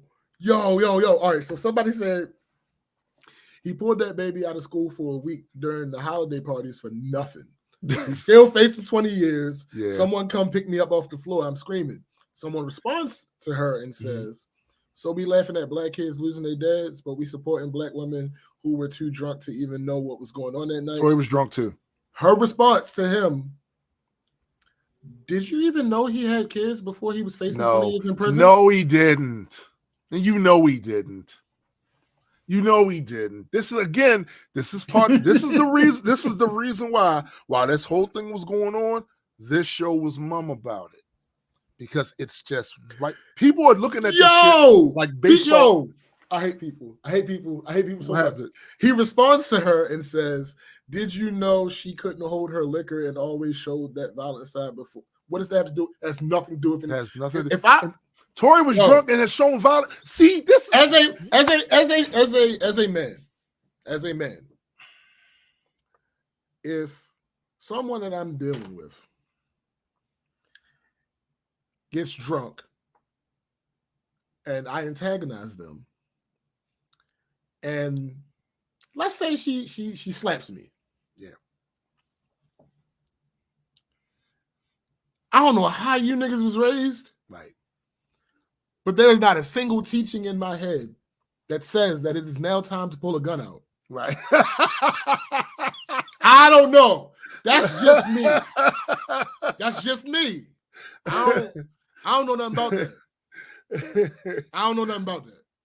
Yo. That's not my ministry. Yo, I don't like the fact that, and I knew this was going to happen, they're treating this like a sports team rivalry. Mm-hmm. They do this with all this shit. So they're accusing her of something he also has on his docket. He's volatile. He has a temper because he's insecure. He's pulled guns out on motherfuckers before. He was also drunk. On camera. He was also drunk this day. But y'all pointing to Meg, yo, like, he was also drunk. And this is the other thing I saw them doing a lot, yo, was they would always pull the things about that day and as if it just applied to Meg and not to him. He was also drunk. Right? So if you penalizing her for being drunk, they was partying. They was partying. They were tipsy, you know what I'm saying? They was feeling it, right? All of them. So that's a wash. You're not going to penalize her for that, and he was that too. Right. They were literally going to another party that was, from what I've been reading, was winding down. So it was plenty of drunk people there. Like, these are all nonsensical things that the only reason why you're applying that metric specifically to one side and not the other in this case is because you're doing it like it's a sports team. Here's the thing. You can say whatever you want to say about Megan Thee Stallion and Megan Thee Stallion and all the other things that you don't like about her. She ain't shoot nobody. She ain't squeeze no triggers. This is where we differentiate between that and that day. That incident, this is how you can make the separation. One of them shots, right? She ain't pull out the blicky. She ain't pull out the blicky. Nah. Yo, facts, sis. Like, right. Now, here's the thing. The one person. I got a friend that would have, though. Well, I mean. No, I'm just saying anybody. Yeah. Anybody. There are things. Anybody can get it. There are exceptions to the rule. Yeah. So. It don't even got to be a slap. As far as this toxic ass battle rap community. Oh, there's one person who pleasantly surprised me with a realistic take on this that I'm not sure if I'm buying, but I'm not against it. Aver. Oh, my fault. No, fuck no. Pennyman. Interesting. Pennyman effectively said, like, matter of fact, let me not try to remember it. Let me find it exactly what he said. Because his take was I was like, yo, this is plausible. Like, and refreshing. Yes. Oh my goodness. Let's see. The Henny Man. I don't even know if I'm gonna be able to find him because he changed his goddamn channel. Oh, let me see. Battle Rap Trap. He changed his Twitter name. There we go. For those of you out of the loop on Battle Rap, T.I. the Henny Man is a vlogger / battle rapper / league owner / media personality / host / yeah. So I'm on his page. I hope he didn't erase it. He might have. Okay. He might be making too much sense for the battle rap community. You know, that ain't good.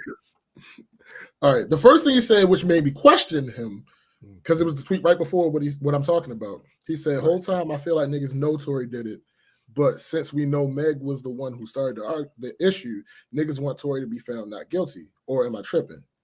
So I was like, all right, what? I'm still unclear on what your stance is. And then he says, because he's responding to somebody that said there was no DNA on the gun. He said, the case is over. I'm just saying, I do think he did it by mistake. I think they were drunk. She was wilding. And he said I know it's funny now, but in context, at the time, it was not funny. So yes, I may giggle when I say this, but he said, I think they were drunk. She was wilding. He said, dance, bitch. Dance, bitch. Yeah. Shot at the ground and it hit her. Yeah. This is just what I think based on all the stories. I'm not a lawyer and I don't like either artist more than the other. I'm like, that is a very nuanced take on this, Penny Man. Yeah. I mean, surprisingly so. Yeah. The thing is, I have been in situations with certain friends who were annoyed by other friends and did similar and on more than one occasion. What I'm telling you is, when I first heard that part of it, because I have a personal reference for behavior like that, like that didn't come off to me to be, oh, this is so outrageous. Y'all have no idea some of the things I was there for. I was outside. You know what I'm saying? And that's why when this happened, that didn't sound surprising to me because I know people that do shit. Yeah, I mean, he shot at her feet. I know people that then took Right. whop right by the head. You know what I'm saying? Playing. Yeah. That's why, like I said, this shit, for some of these guys, I'm telling you, they're projecting. They're projecting because it's this ongoing war and they're keeping score. Yeah. Right? They're saying, damn it, the women got one. And not the particulars of this case, which is the other thing. to see some of you, we gotta have a come to Odin moment, man, about vloggers in general versus journalism. Now, we all rather enjoy the fact that certain gatekeeping activities, right, have been diminished. Sure. Opening up the lane for people, because a lot of times the gatekeepers had these rules and policies that were complete arbitrary, cultural, had nothing to do with someone's ability to be able to do certain things. It's like a fraternity. People was like, hey, this is what we do, right? And if you ain't did this, you can't come in here. However, there are times when we absolutely need some gatekeeping. Facts. Depending on what we're talking about. When we're talking about actual journalism, yeah, you need to have put in some time doing some shit to legitimize your shit before you should be able to come out here and just have a massive 2 million, 3 million person platform and spew shit and then say it's facts. Right. To a group of non-critically thinking people that follow your shit, and they happen to like you because they like the way you deliver your narratives, the way you talk, you're entertaining. So they don't go and check either to see if the shit you saying is true. We are at a point now where that sort of thing is overflowing. And I will admit, I'm one of the ones that thought it was very funny at first how these news programs on TV, they're not getting real quick, because they don't love us. Discord. That's the reason. They'll put this up here on the screen, yo. Hold up. Don't forget to like. Don't forget to like the show. That's probably us too, not doing the call to action. Right. But yeah, I thought it was funny too that a lot of these news shows weren't getting anywhere near the engagement anymore than the stuff online. Why? Well, y'all know why. Because the moment they made news for profit, it fucked everything up. Now it's not just about them telling us what happened in the world. Now it's about them spinning shit for demographics to get people to watch, to get this ad revenue. So they really shitted on their entire authenticity, right, of the news thing with making it by profit. At least that's my opinion, right? So to see other people, to see them losing traction after the internet was born and people's got the opportunity to start these channels and report on things, but we got to scale some of this shit back. Because some of this shit, y'all not actually reporting. Right. A lot of y'all not actually reporting. Y'all not doing the legwork. Y'all not really interviewing people to get the relevant people to get their side, their takes. Y'all not doing that. Correct. A lot of these bloggers are going to the New York Times or New York Post or the Washington Post or the Washington Times or the LA Times or whatever, seeing an article, reading a bit of it, and I'm being generous. Because some of them ain't going to these places. They going to the extremely filtered down stuff. Because all news is filtered. But we talking, once you get past like the newspapers and all that shit, like that shit underneath that, it's really bad.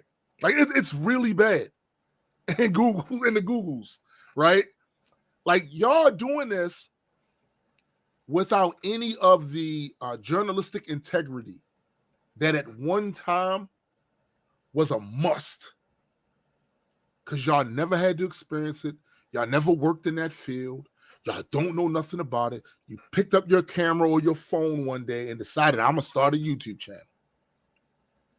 And now we getting these people who are severely damaged in their psyches about various things, reporting on shit, putting their narrative spin on it to millions of people, many of which was attracted to them in the first place, because whatever's broken in this motherfucker is broken in your ass. Broken in your ass. And you sense it. And that's why they become gurus. That's why you niggas be simping. But not in the way y'all always accusing other dudes of doing. You be simping for other dudes, and I be seeing it. I be seeing it. It's horrible. It's cringy. It's a whole sausage party going on over there. Y'all lining up to the Frank stand. I be seeing y'all. I be seeing y'all. And that's why when they get rightfully critiqued about some bullshit they're doing wrong with their reporting and this whole nerve they putting out there, y'all run to their defense. Because you like to watch that show. Nessa asked earlier, did any of us see Max Word Opinion? I did not hate math. I did not see that. I do watch clips of it from time to time, but I can't go through the whole 2 hour with I can't. I watch clips. I only watch clips that have people on there that I want to hear. Yeah, I'm interested in. Yeah, I'm interested on very interesting topics that I want to hear about. That's it. I can't do it. I can't do the whole niche. 2 hour. No. I can't. No. But shout out the man. Yeah, no, he did his thing. He did. Absolutely. I'm not a fan though. But that's not that I can't do the whole thing. The whole two hour gang with him. I can't. But like I said, man, like we gonna have to have a conversation about some of these people y'all run into as sources. Seriously. Because you know what I seen? To show you how it's not about journalistic integrity with them. The moment Tory was found guilty, they didn't go on their platforms and just report it. Well, I saw this on Twitter. I didn't screenshot it. I don't know why I ain't do it, but somebody when the verdict came out, they was like, I just want to say that all of the things that you've been seeing us tweet about in the last week about the Tory and Meg situation was not us. It was not us. We were hacked. Blah blah. I'm like, I seen a bunch of that. Yo. They was out there doing the Gregory Hines, and then some of them, instead of just reporting on the fact that Tory Lanez was found guilty, they had a whole narrative baked in the cake full of conspiracy. They do this, they did that, this, that. No, yo. Y'all not reporting on shit, yo. You know what's worse than that? What's that? The litany of media outlets that reported that Tory was found innocent. I saw that so many times, like 3 days ago or something like that. And I'm like, what y'all saying is not, because I never watched any of it, but I'm like, what y'all are saying directly contradicts what's going on in my Twitter. They are still saying that the trial's still ongoing. Right. Like, I'm talking about No Jumper. I'm talking about media. I'm not talking about random. No. Actual media outlets with followings. But that's my thing about No Jumper. Because that's what's the name shit. Adam 22. Adam 22 shit. Are they a legitimate media outlet? Well, when I say I don't like the term legitimate either. It's hard to really talk about, because you built something, you built it. You built it, my guy. You know what I'm saying? Hey. Well, why you should be, but I think where I put the separation, where are your editorial standards? Where are the integrity? Where's the integrity there? There should be a journalistic integrity that all of these, anybody who calls themselves media should have. Yeah, bro. And y'all don't. And a lot of y'all don't even know that those things exist. You literally just 2 years ago, 3 years ago, picked up your phone and said, I'm going to start a YouTube channel. That's what you did. You couldn't tell me one FCC regulation. Not one. Not one. In fact, you know more about YouTube violations than you know about the FCC. So a lot of that, like, bro, like, I'm always here to salute people building shit. Facts. You'll build that. If you build it, they will come. I mean, that's hopefully not entirely true. Yeah, hopefully we built it. And they always come. Yeah, but look, but that's the general concept. I'm always for that. The average layperson. It's one of the reasons why I kind of fell in love with YouTube early on. Yeah, because this gave a chance for regular folks to be able to go in there, build a brand, do their thing. That before they filter people coming in to the point where, yo, you had to know somebody, and there was a lot of predatory shit that happens with the gatekeeper shit. A lot of predatory shit that happens with that, right? But some of y'all have taken this good thing and did what you monkeys usually perverted it. Did what you monkeys usually do. You done perverted it. You are not offering a positive, something positive towards just the overall humanity with this shit. All you're doing is stoking flames. You're stoking flames between groups. That's all you're doing because you feel away. And I could tell because after Tory was found guilty, the emotional output that I saw from these people that claimed to be previously, we not coming that Meg. Yeah. We just reporting the, and then the levees broke. Yeah. It's absolutely ridiculous. Bro, it's to the point where I feel like we can't change anything because our human attention span has shortened to such a degree that this episode should be a learning, a teaching moment about some of these so-called bloggers and media outlets will be easily forgotten the moment the next big story or whatever comes along. So we can't even learn from it enough to do corrective actions as a consumer base, right? That consumes content.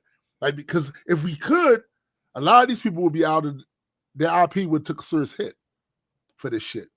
And most of them won't. And what's worse, they're gonna take all the wrong lessons. No, some of them are galvanized. Oh, yes. Because they're gonna take all the wrong lessons from this and continue to reinforce that bullshit, which is only gonna stoke more flames down the line. So don't ask me why I'm ready for the AI overlords. Don't ask me why. Ever again. That's funny. Because you apes had it. And in retrospect, they should have gave it to the roaches. like you motherfuckers make me so fucking sick. It's ridiculous, man. It's completely absurd. But it's also funny. So I'm kind of caught in that middle area of being I'm caught right in the middle of that shit. Because I'm witnessing y'all being everything we said you were going to be about this. Again. Y'all need to stop making us feel like we smart. We be right. Yo, one of the models on this show is that we're dumbasses. So if you walk into a room and we're the smartest people there, leave. Leave. But y'all making us feel like we know some shit. Stop making us feel like we know some shit. Record. Just saying, some of this shit documented. Hey. You feel me? Documented statements about, yo, this is gonna turn out like this because people are ass.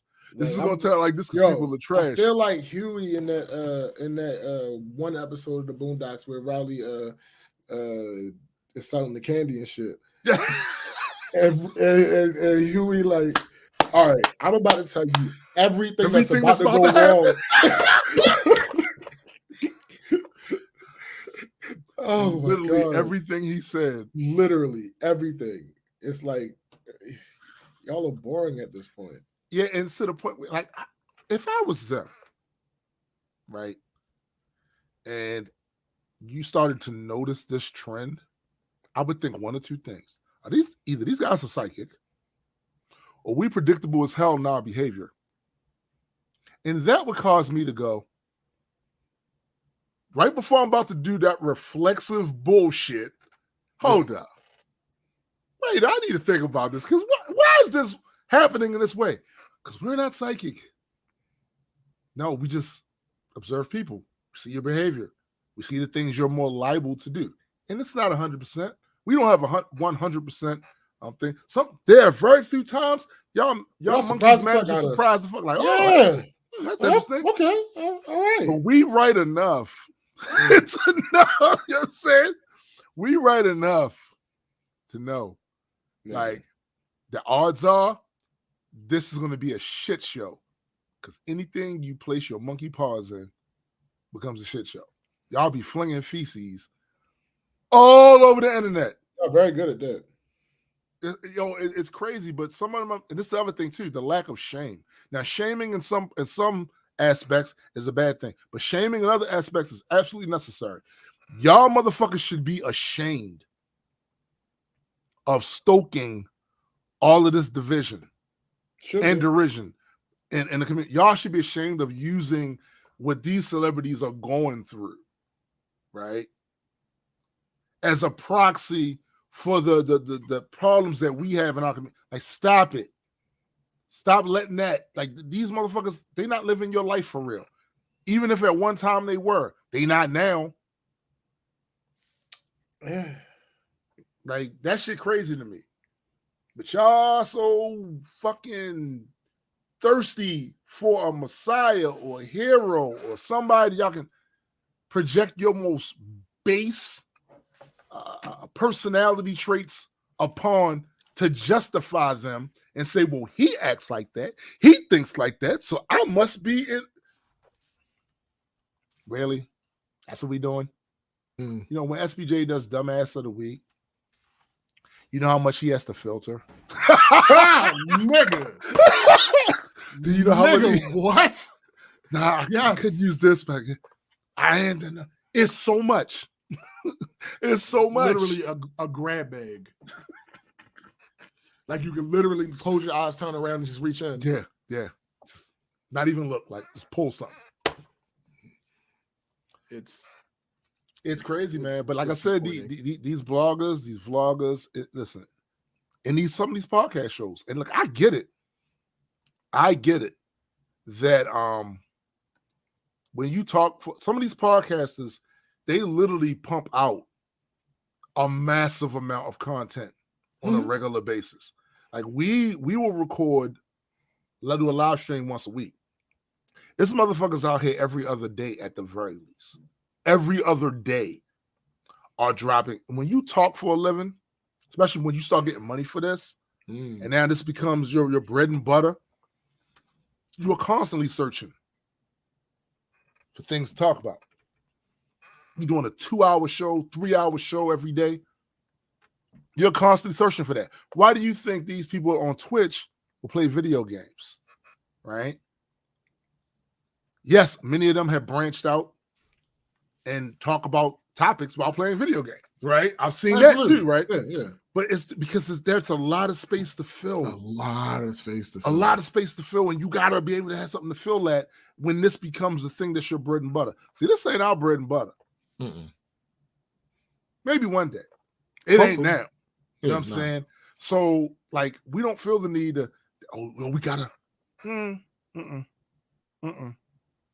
And these people, because of that, they when you talk a lot, you're inevitably going to say something, right? That's either going to be wrong, factually wrong, insensitive, or whatever. And it's not about, it's actually not about you doing that. It's about how you respond after you do that. Yep. And when it happens, what do you do? What do you do? And it's become fashionable now for people to double down on dumb shit. They can be 100% wrong. All them motherfuckers that were sitting there telling you that Tory wasn't going to be found guilty is the reason why T-Top responded the way he responded. Because all these people were sitting there telling him, but he learned of it from the perspective of these people, was that there's no way Tory's going to be found guilty of that. No way. We've seen the same shit happen in politics. We just saw that shit happen a couple years ago with Trump losing the last election. because these people are in this ideological bubble and they only get news from certain sources. And these news sources are telling them, can't lose. And they bought into the shit. And because they don't see things outside of, they don't even go to seek things outside of that ideological bubble that's reporting on some different things. You really understand how the independents are feeling right now? Because they really sway all their fucking elections. It's the independents, how they feeling about some shit, right? So they didn't look at that, none of that shit. They just went and they stayed in the bubble. And then when it happened and it didn't turn out the way they thought it was, it's impossible. There must be some cheating going on, especially when he prepped months in advance that narrative out there. We got audio, him prepping that at rallies and all of that. And the only way I could lose is if they cheat. Prepping it before any of this shit happened. Putting that in their heads. Or you could lose. Or you could just simply lose, motherfucker. Yeah, there's an option there. Right. These people stay in their bubbles, man. They stay in their bubbles and they look outside that. So when what they consider the unthinkable happened, they're shocked. And then they're outraged. And that's what I saw with a lot of these male bloggers and vloggers. Since this decision in that trial. Yeah. I saw rage, not wow, that's interesting. Not the dispassionate, neutral, we black and white, we just report the news. I know. No. Yo. All right. I also saw, and I guess this is why I don't like moderates in general.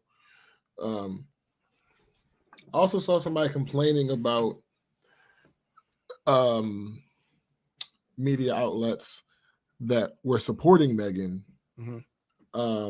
complaining about them going overboard about this decision as well. Like, I think it was, damn, I don't want to get it wrong because it's an actual big media. I think it was Essence. How was they explaining it? They said going overboard, meaning... So the example that they were directly reacting to was, I think it was Essence magazine. I could be wrong. But they posted a photo of Meghan drinking some tea or something with the caption, something to the effect of when the tables turn or some shit like that. Wait a minute, this is a big media. This is a big news media. It was like Essence or Vibe. Or... They probably shouldn't be doing stuff like that. But I don't look at Essence as a news outlet. They have sure. They literally have a perspective. That's absolutely true. Just look at their about page. They have a perspective. No, absolutely, without question. You know what I'm saying? But here's the thing. I don't care. No, why should you? I ain't gonna hold you. It's not. Why should you? No, you think that's swayed? They're on the side. Listen, there are two scenarios potentially that seem plausible to me to have happened that night. Both of those two scenarios involve, whether on purpose or not, him shooting her. Right. And when you combine that with the fact that we live in a society, and I take advantage of the fact that we live in a society, and I allow experts to do what they do. Same. So when you have my bias saying this is plausible, and then you have the expert saying this is what happened, right? I am of the opinion that this is what happened. Yeah. Because the expert, call it confirmation bias all you want. The expert match up with what my bias was. Yo, the fact is, if it match up, then it was confirmed.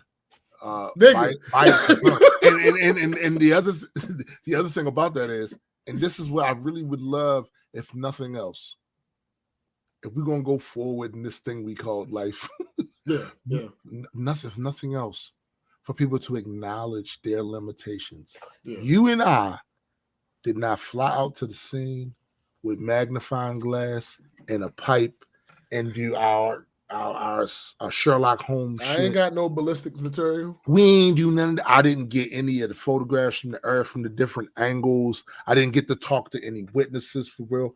Yeah. Somebody else did that shit. Somebody else that gets paid to do that shit. Somebody else that went to school to do that shit. I didn't do it. And I am very aware of my limitations and certain things that I will not push forward as being an expert on when I know I am not. I will give you a quick classic example. So when I posted that thing on Facebook, that picture about what it feels like outside right now, one of the people that commented on it, who actually is a journalist, used to be a journalist for Yahoo News, he interviewed me years ago. He says, are we getting another ice plate this year? Global warming is bullshit. This is not him saying this. This is him mocking people that say that. Climate change is fictional. None of this is real. I'm struggling to stay warm, but not nearly as much as countless people are. This issue is beyond our personal truth. It's only going to get worse, but wagging our finger at the problem and saying, I told you so, isn't going to fix it. Does somebody have a better solution? People are tired of hearing our rhetoric, so does anybody have an alternative? My response to that is the example that I'm giving you now. As a layman that respected the science from the moment I read up on it, I have zero answers. I am well aware of my limitations. I was also not surprised about humans scoffing about it at first. Not surprised when the political punditry used it as a wedge issue. We are incredibly predictable, and yet we can't seem to add any of that into the equation in terms of a solution. Bruh. Just saying, know your limitations. Know what you're not out there doing. I'm not fixing cars. The fuck? So you coming to me first about an issue with your carburetor is probably ill-advised. Sure. Absolutely. Go to somebody that does it. Mm-hmm. If you have a mole on your arm and say, hey, Tim, you think this is cancerous? Now, if it looks super weird, like if it's oozing or has neon lights around it, then he's stupid. Then yeah, I can hazard a guess. Yo, something ain't right with that. And then I'm gonna suggest you go to a doctor. Don't come to me for a diagnosis. I am a dumbass. That's not what I specialize in. It's not what I do.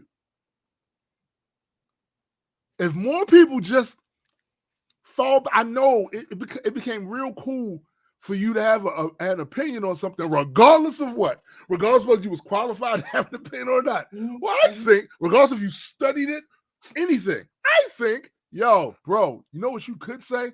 I don't know. You better go find somebody to do. You can literally just say that. Yo, Nessa said, bro, take your ass to the doctor. Yo, some of y'all don't just flirt with Dunning-Kruger syndrome. Some of y'all are active in a super long-term relationship with Dunning and Kruger. You know what I'm saying? Like, the shit is crazy. The shit is crazy. We can't solve shit like that. Too many voices. And many of those voices are unqualified to have a voice in that shit. It crowds out the very few people that actually specialize in it. Because now y'all starting to think that your ignorance is the equivalent of their knowledge.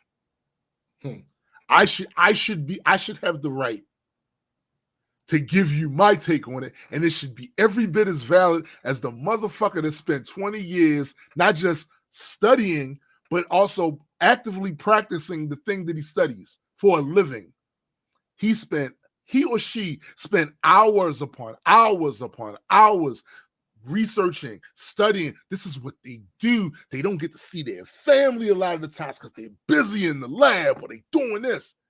And your monkey ass, who just spent the last 40 hours sweeping the floor, typing on a keyboard for data entry, or the numerous other things that has nothing to do with this topic, now feels like, excuse me, I'm gonna need all you PhDs to step aside real fast. Because I have spoken. I have a plan. Yo, really? You should be embarrassed. I'm embarrassed for you, but not more than I'm laughing at you. Not more. I'm laughing at you. I'm embarrassed for you a bit, like maybe 10%. embarrassed for you. But I am actually laughing at you 90%. Like, this dumb motherfucker. He thinks he knows something. He thinks he knows something. Yo, why can't y'all It is possible to be an interested novice. That's me on a lot of shit. I'm an interested novice when it comes to science. I'm not a scientist. Y'all need to stop saying Jizza is one too, but that's a whole nother. That's a whole nother. But he's the genius. Yes, he is. That's exactly what he called himself in his raps. Yup. You know what I call myself in my raps? You know what I'm saying? Like, come on. Like, yo, Jizza's not a scientist, y'all. Stop it. Stop it. Stop it. Stop spreading that. No, let them do what they want to do at this point. I'm done. I'm done trying to influence the people to be good. It's okay. Well, fuck it. We never had that power. And yeah, right. That's what I'm saying. We never had that power, yo. Never. I had desires. I had delusions of grandeur, maybe. Yes. Yeah. But no, it was never really effective. Yeah. So I feel like at this point, then the only thing for us to do is to ridicule, to a degree, and wallow. I'm just being. That's true. That's true. Hey, it is. Nessa says they'll go to YouTube, watch a video, and be like, "Okay, cool. I'm gonna just do that instead." Oftentimes, yeah. Oftentimes, and it's the same people that you can't get to go to YouTube to find some actual shit that's. Yo, that's a crazy observation. All right, so can we talk about that for a second? So there is a certain dichotomy happening with the whole YouTube generation, right? Because on one hand, we've said it. Here you go. Oh, you got a YouTube video for me, huh? That's not an actual source. But on the other hand, there are YouTube videos that show you how to do actual shit that you can. I've used it for that. So there's a dichotomy going on here. So what I'm thinking needs to happen, right? The way I used to parse it, if they're talking about like science and just the shit that is beyond a 3-minute, 10-minute, 20-minute YouTube video to get an understanding of this. If I go through there and they citing references, right, I'm feeling good about that. I'm feeling good about that. There's links in the description to the references. This is what I used to do with my science series. Yeah. I would put the references in there. Y'all go find what I'm talking about right here. This is where I got my sources, right? But even with that, it's not 100% because who says those sources are legitimate sources, right?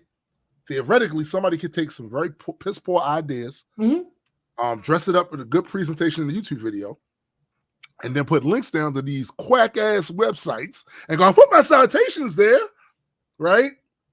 So this is the part where we said before, we were saying that we don't really have a solution with none of that shit. We don't. No, we really don't. I think we caught in the loop. And at this point, everybody is pretty much doing the exact same thing, waiting to see how it turns out. Oh, yeah. Waiting to see how this shit turns out. Yeah. You know? It's just we have a little bit more foresight to know that it's not going to be good. No, it's not going to be. There's really very little reason for me to expect the probability of the outcome being good. Not saying that it can't be, because we've seen certain times when it has been. Anomalies overall, it's an anomaly. Yeah, it's an anomaly. You know what I'm saying? So, like, I'm just saying, if you're gonna place your bets on something, nigga, place your bet on them fucking that up. Bruh. Yeah, place your bet on, because when I do that shit, that's what typically turns out. Now, unless we're all living in a simulation. No. No. That is the only option at this point. Yeah. So my internal expectation is what the machine is pumping out. Right. Like I'm literally going, this ain't gonna end well, and the machine go, this will not. Like, well, okay. No, other than that, no, that's it. Nope. Head cannon. Absolutely head cannon. Yo, I just don't know. So, I don't know. Talk about another thing that pissed me the fuck off. Want to know what really scuffs your Tims? Tim, Kid Chaos. Here's the thing. I hate. Now, again, I don't have the actual edit that is necessary for this comment, but Mhm. obviously the word hero doesn't apply the way that it does for the original thing for me. Yes. But don't meet your heroes. Yeah. Don't meet your hero. It's not worth it usually. Yeah. So there was this whole thing with an alleged sexual assault going on in the whole battle rap community, and some young lady says, a nigga got on them spaces yesterday and said, I teach my daughters not to portray themselves in a certain way so men won't come at them crazy. You can be the first, end quote. You can be the first lady of a mega church and dress as modest as possible. That does not keep a creep from coming at you. She's right. I've seen it. Kid Chaos says, but it helps. That's his No, point. I should be able to wear all my jewelry in a hood I'm not from with no issue. But is it smarter to take precautions such as just not going or tucking in my chain? Yes. Why put myself in harm's way knowing evil people exist? So I say, I'm glad you chimed in. Yikes. This ain't it. No. It don't really help. These No. are two different scenarios. Yes. Women can't hide the varying reasons why niggas assault them. Right. Extra Because it has fabric, nothing to do with them. Extra fabric doesn't do anything. Which So is somebody just basically told him that. Yeah. You could have on the long Right. or long That is pants. done. I don't mean Doesn't shit. change the damn thing. Some fucking pissant responds to me saying, why are you being purposely obtuse? And they capitalize the word purposely because they're trying to prove a point. Yeah. Nothing in life is 100%. No shit. A creep is a creep. No shit. But there are ways to reduce your risk of approach or harm. But you just said a creep is a creep. Many ways, not just one. But appearance is, capital, one of them. Why is that taboo to say? It's not a justification. It's reality. I said, so because I disagree, I'm being obtuse. Nobody's expecting anything to be 100%. There are literally so many scenarios that lead to women being assaulted above and beyond what they're wearing. Nobody is saying it's taboo. It's just wrong. Yeah. Especially with the analogy that he gave. And then Chaos on another post says, logic matters little these days. It's about what appeases the narrative, not what makes the most sense. You can't stop anyone from being evil, but you can make yourself less of a target. How's that wrong to say? How's that wrong to say? I'll never know, but my daughters will for sure be raised to be smart. So I said, wait, where's I must not have responded. Oh, I said, good job on the double down. So you couldn't possibly be mistaken. Instead, you choose to be obtuse by comparing wildly different scenarios. Yes. Because this is dumb.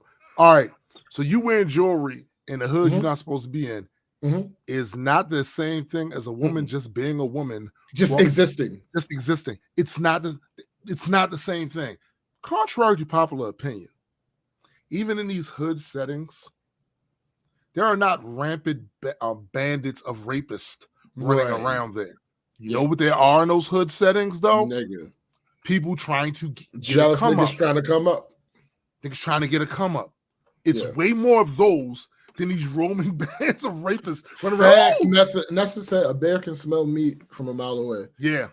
It has nothing to do with like what are we talking? What you just have why is this a thing? Why? What is going on? Because this is part of the respectability politics bullshit that he has internalized, which by the way, Kid Chaos is one of the ones that most of the people, when they see him, for those of you that don't know him as a battle rapper, they think of Kid Chaos as one of the intelligent people, right? That know some shit. And flip the script on that. He's effectively turned from Michael Eric Dyson to T.I. in my eyes overnight. Yeah, well, yeah. But this is the thing. He'll say that to women about what they wear. Yeah. But he won't say that when a black man has a hoodie on. Bruh. So when people who don't like your ass, who disregard all the issues that you have to face, that are completely dismissive of the ramifications of a history, of a narrative about people like you, get on TV and on blogs and say, well, if you hadn't wore that hoodie, the cop wouldn't have shot you. Yeah. You'll be up in arms about that shit. Exactly. Won't you? Right. But somehow you can't put together. This is the exact you're making the exact same point the person that don't like you is making. Yeah. This is why I always be saying. This is why I'm always saying I am very careful about the things that I'm going to publicly support. Yep. I'm going to look at all the angles because I know there are people out here that will take those exact same arguments and use them against you. It is exhausting. In a minute. It's literally exhausting. I think what's more exhausting for me is to see people who, like you said, Kid Chaos, I thought you was one of the ones that knew better than that shit. Right. So basically what you're going to do is you're going to basically subtly tell your daughters that if something happens to them, it's their fault. Effectively, of course, not using those words, but yeah. No, you won't use those words. But basically, if I hadn't, fuck the guy, and why he did what he did. If I hadn't did this, this was on me. Right. That's basically what you're saying. Right. This was on me. Yeah. But again, y'all quick to use all of those arguments that are used against you on a regular basis to somebody else, to another group. Quick to do that shit. Yeah. And you seem to have all the right answers when that group is using it that doesn't like you is using it against you. You got all the right answers for that, but you can't. You see the same thing with these guys that are homophobes. Yeah. Oh, nigga. They're using the same damn arguments that racists use against them. Exact same arguments all the time. Absolutely. Yeah. Right. And yet they can't put the two and two together and say, "Yo, no, of course not. I'm using this." No, wait a minute, isn't that what? Nope. No, not at all. Tell you, this different. this different. This different. Yeah. Yo, I'll never forget when I one of the arguments I seen a while. This started a while ago because this has been going around for a minute. They all on TV now. They on every show and this, that, the third, and blah blah blah. Let's talk about that for a second. So, I know you could be young, but I doubt it because most of the niggas that say it was around close to my age and they saw the same shit that I saw growing up. There was a time when you couldn't find a black person on television. Like you could not find a black person on television, right? And then all of a sudden, right around the 70s, late 60s, 70s, you start seeing more programming that included black people. Now, all of the imagery wasn't good at all, right? But you did start seeing them more because there was a certain amount of socialization that was happening in the entertainment business with black people in the struggle, basically normalizing the normalization. Because it's not that when you saw Ozzie and Harriet and all that other shit, it's not that black people didn't exist. The reality is black people existed. They were there. They were right there. But they weren't on the TV shows as if black people were there. No. There was no black people there. No. So and the worst part about it is when the people that are affected have the same fucking mentality. Yes, yo. Yes. Look. I've had this argument with Marcus so many times. Marcus is a special case, though. Marcus, once Marcus deems something stupid, it's stupid for forever. Yeah, henceforth and forevermore. Yeah, so we've had like 2 or 3 arguments about this. Like, I don't need a gay person to everything I see. I said, Marcus, there are gay people everywhere. If anybody, any single person that you know had a story made about them, there would be a gay person in it. Yeah. Any human you know. Yeah. Why? Because you're a gay person. So, yeah. Right. Yeah.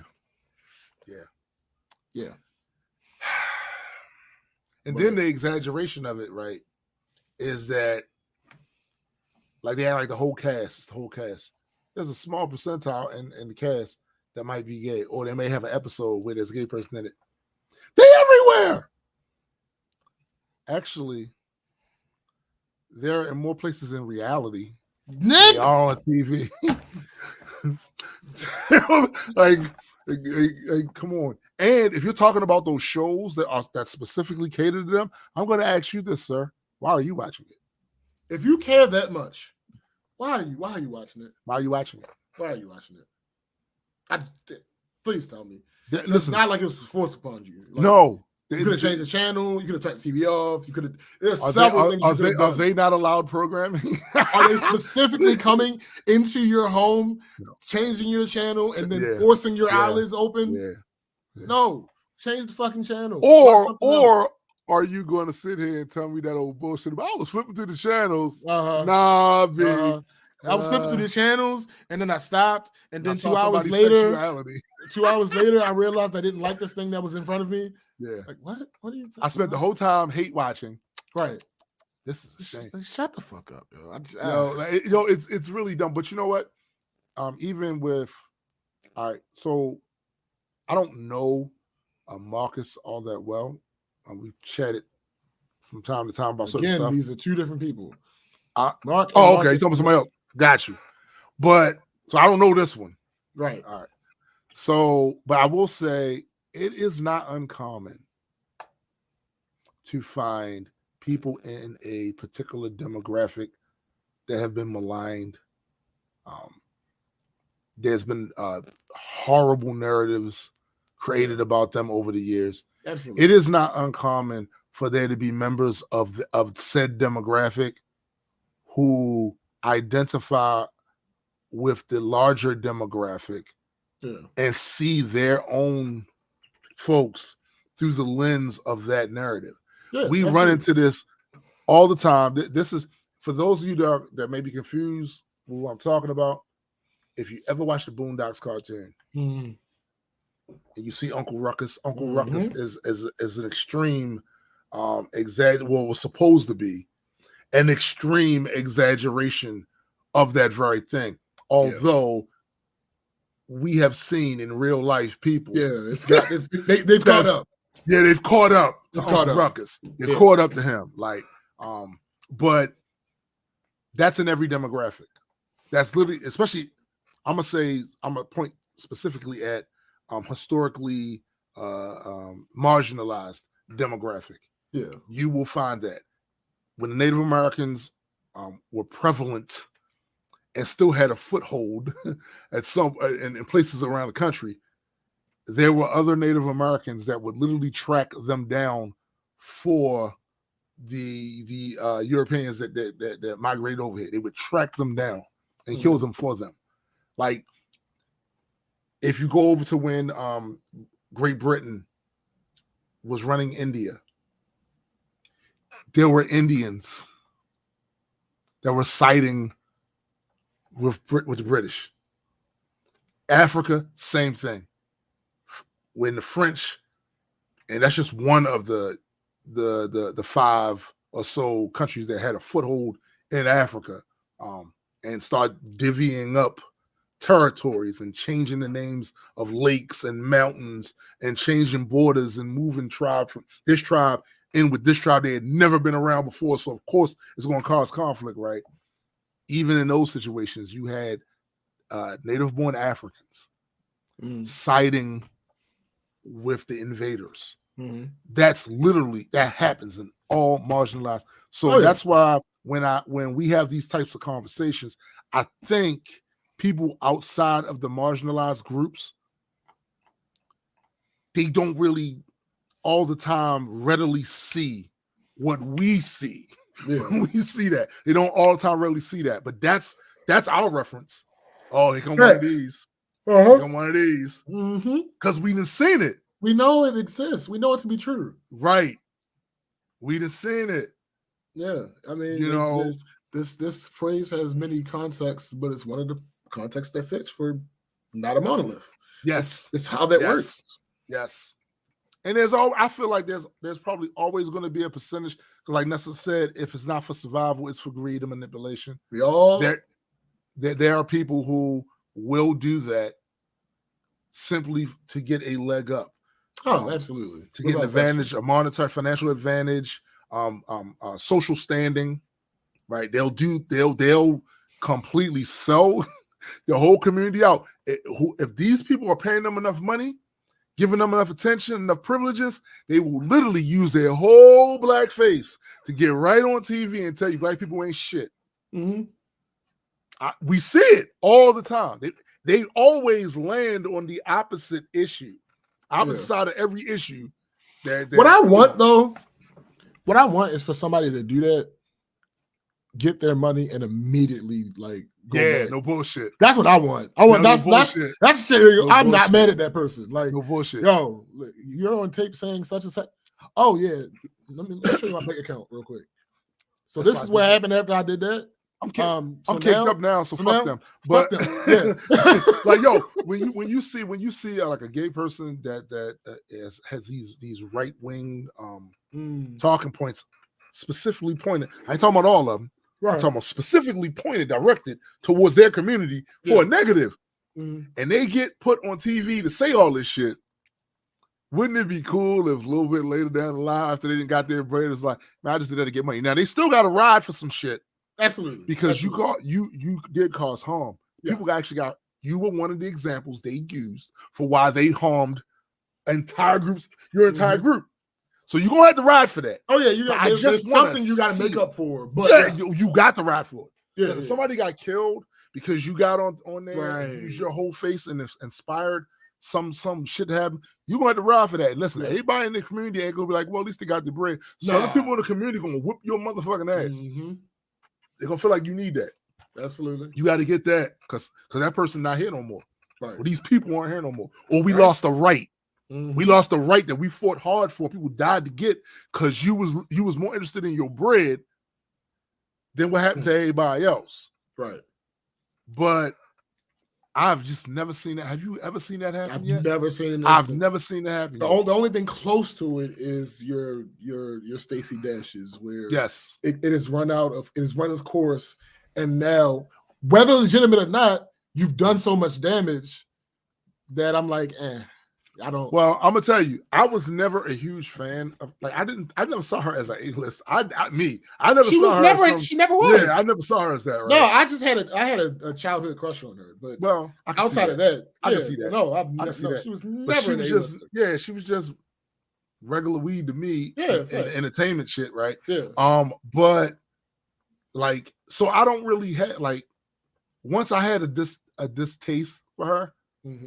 There's no reason for me not to have it. Like, seriously, she would have to do some Herculean effort for me to go, yo, I'm riding with Stacey.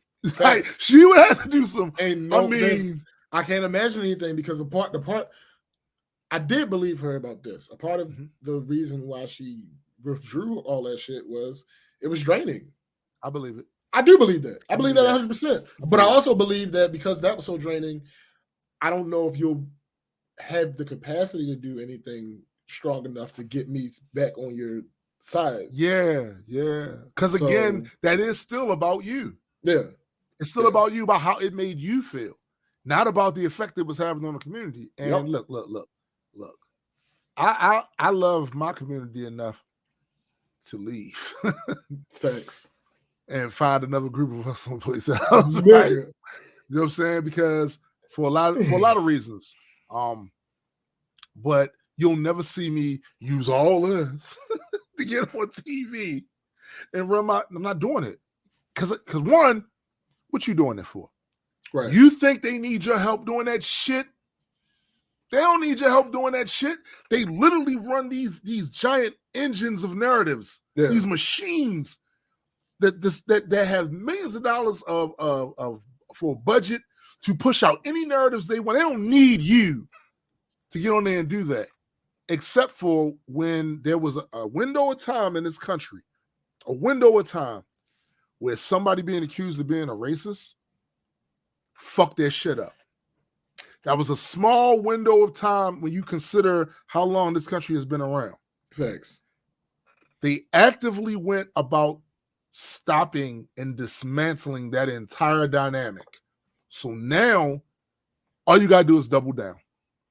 Just double down.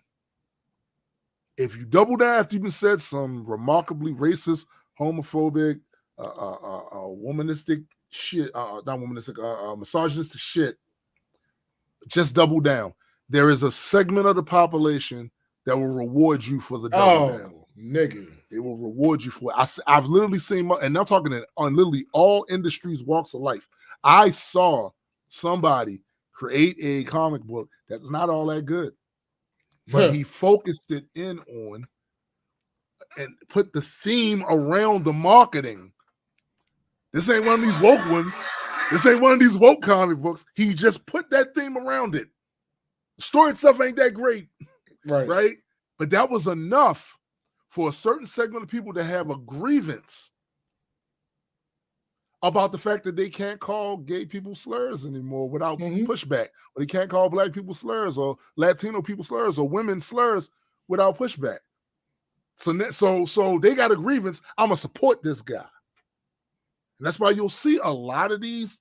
I know I've noticed it, a lot of these black vloggers that do the constant content swinging over because they know that the grievance politics has swung further to the right now than it used to be over on the left.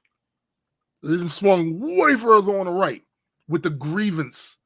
They got grievances now. It used to be a time, if you don't like this country, leave. Now, our elections are rigged. This, that, and the third. I don't like this. Why is this? That grievance is crazy over there, and you can eat and get caked up off that grievance. You can get caked up. And I've seen people try to take advantage of that shit and succeed, like literally get like tons of followers just coming out talking about being against certain things. You against certain things? Yeah, I'm against, like right now, woke is the all-encompassing catchphrase. Just like the critical race theory. It's all-encompassing. They've literally folded in Black history with critical race theory. So now anything about Black, that's that critical race theory. No, that's some shit that happened here. That's some shit that happened here, and they wasn't teaching. I wonder why. Right. You know what I'm saying? So that's where we at. And I'm gonna keep it real with you. Well, y'all already know. I am not optimistic about it. Nigga. I'm not optimistic about none of this shit. Not one bit. Just not. So the only thing I can be optimistic about is the shit I'm doing. Yeah. With my folks. What Multiverse is doing. What Majestic Comics is doing. What Reaper Legion is doing. That's what I got to be optimistic about. Right? Right. Give some bad news to gain mad views. Right. Bars. That shit is ridiculous. That's what it is, man. If you get people, Thanks. when people are angry, they're engaged. They're engaged, and also when they get to use somebody else as a proxy to say the things that they feel or they think, they're gonna reward that. Oh, nigga. They're gonna watch it all the time. They're gonna support it. They selling t-shirts or buying t-shirt. You know what I'm saying? They appearing somewhere, they gotta pay to go see him. I'll pay to go see him. And none of them even think, well, what are this person's qualifications to be talking about some of the topics they're talking about? I ask people about Clandis. They constantly push. What is our actual qualifications to talk about some of this shit? Yeah. What?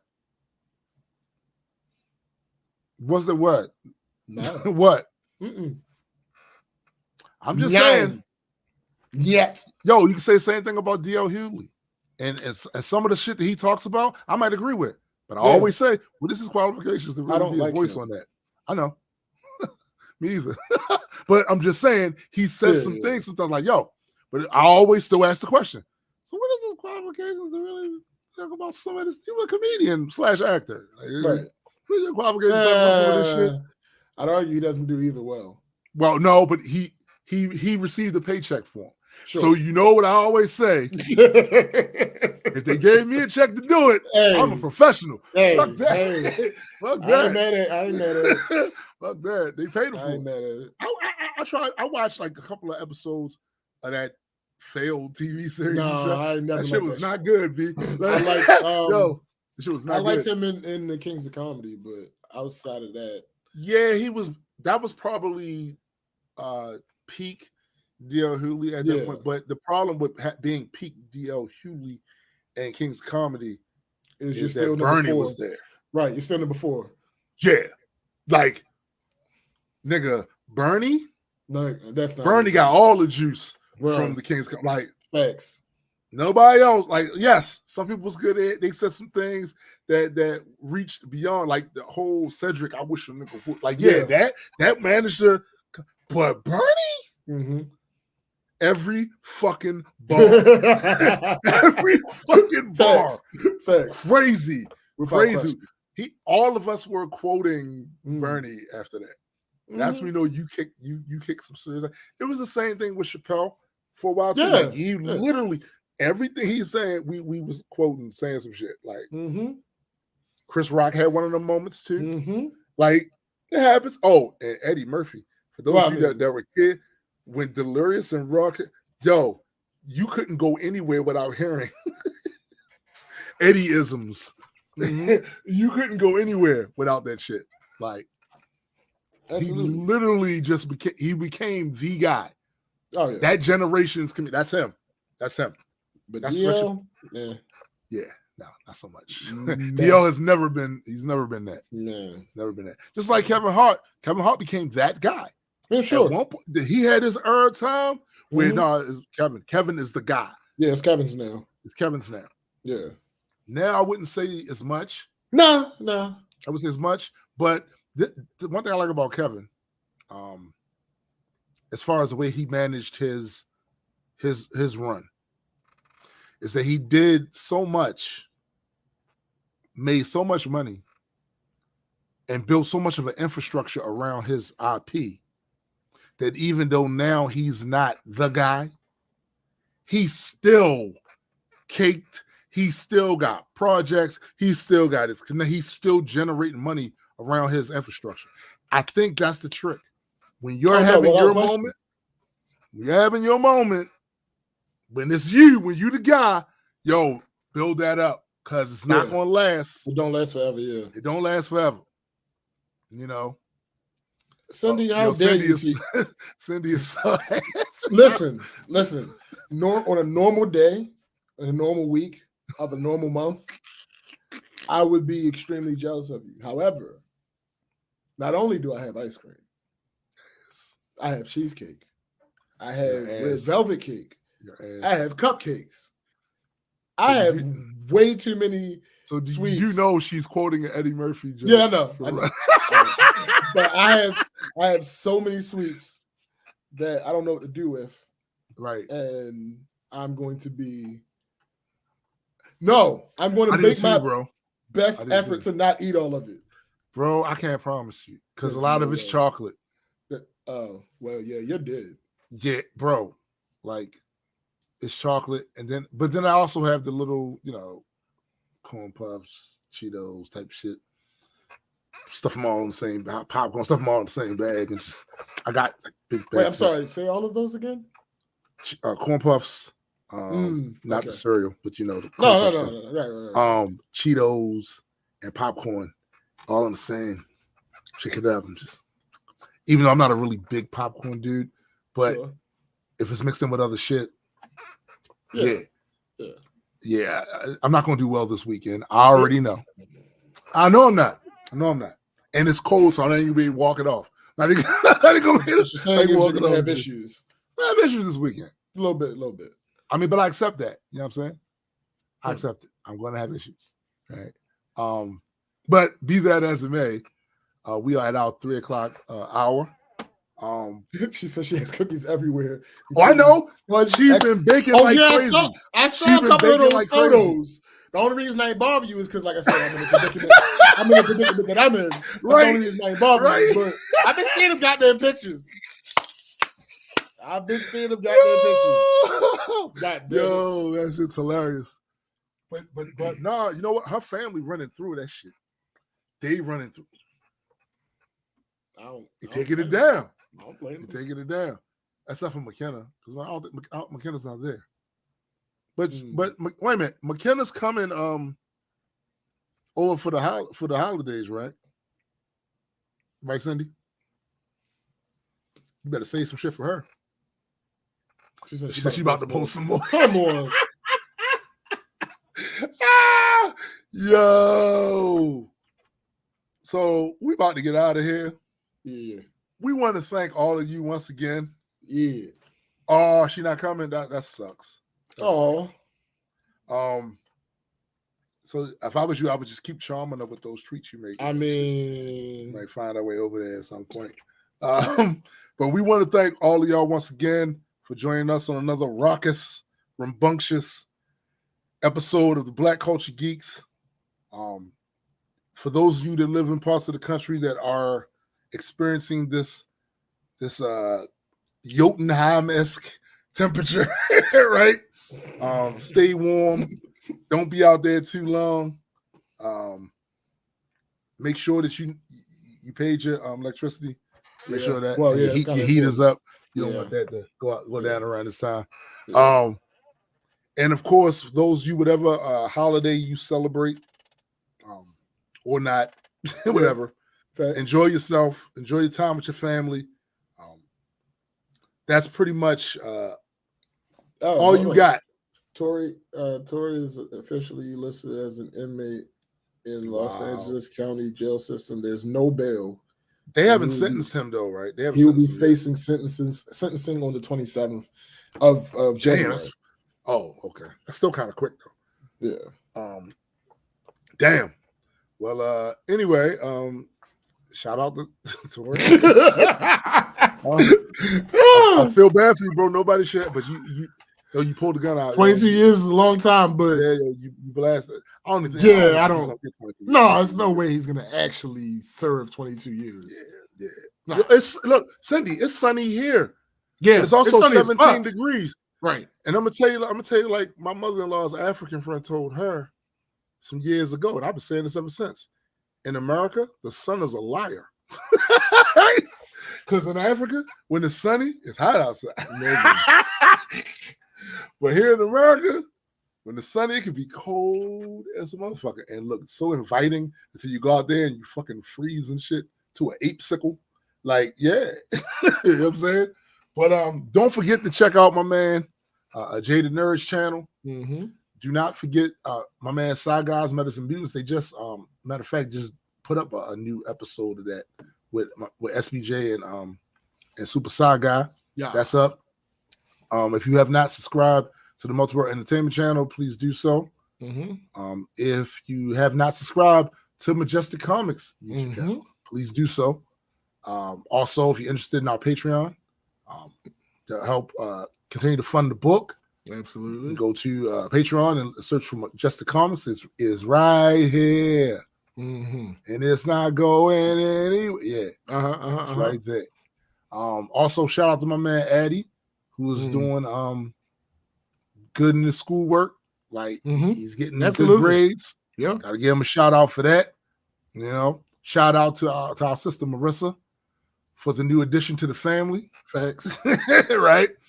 For the new pup that's gonna drive her absolutely crazy with his shenanigans. He could be having his own Black Culture Geek show right there, right there at your house. Facts. So for my man SPJ, I am Tombstone the Dead Man, and for the greater multi-world entertainment family, we are out. Peace.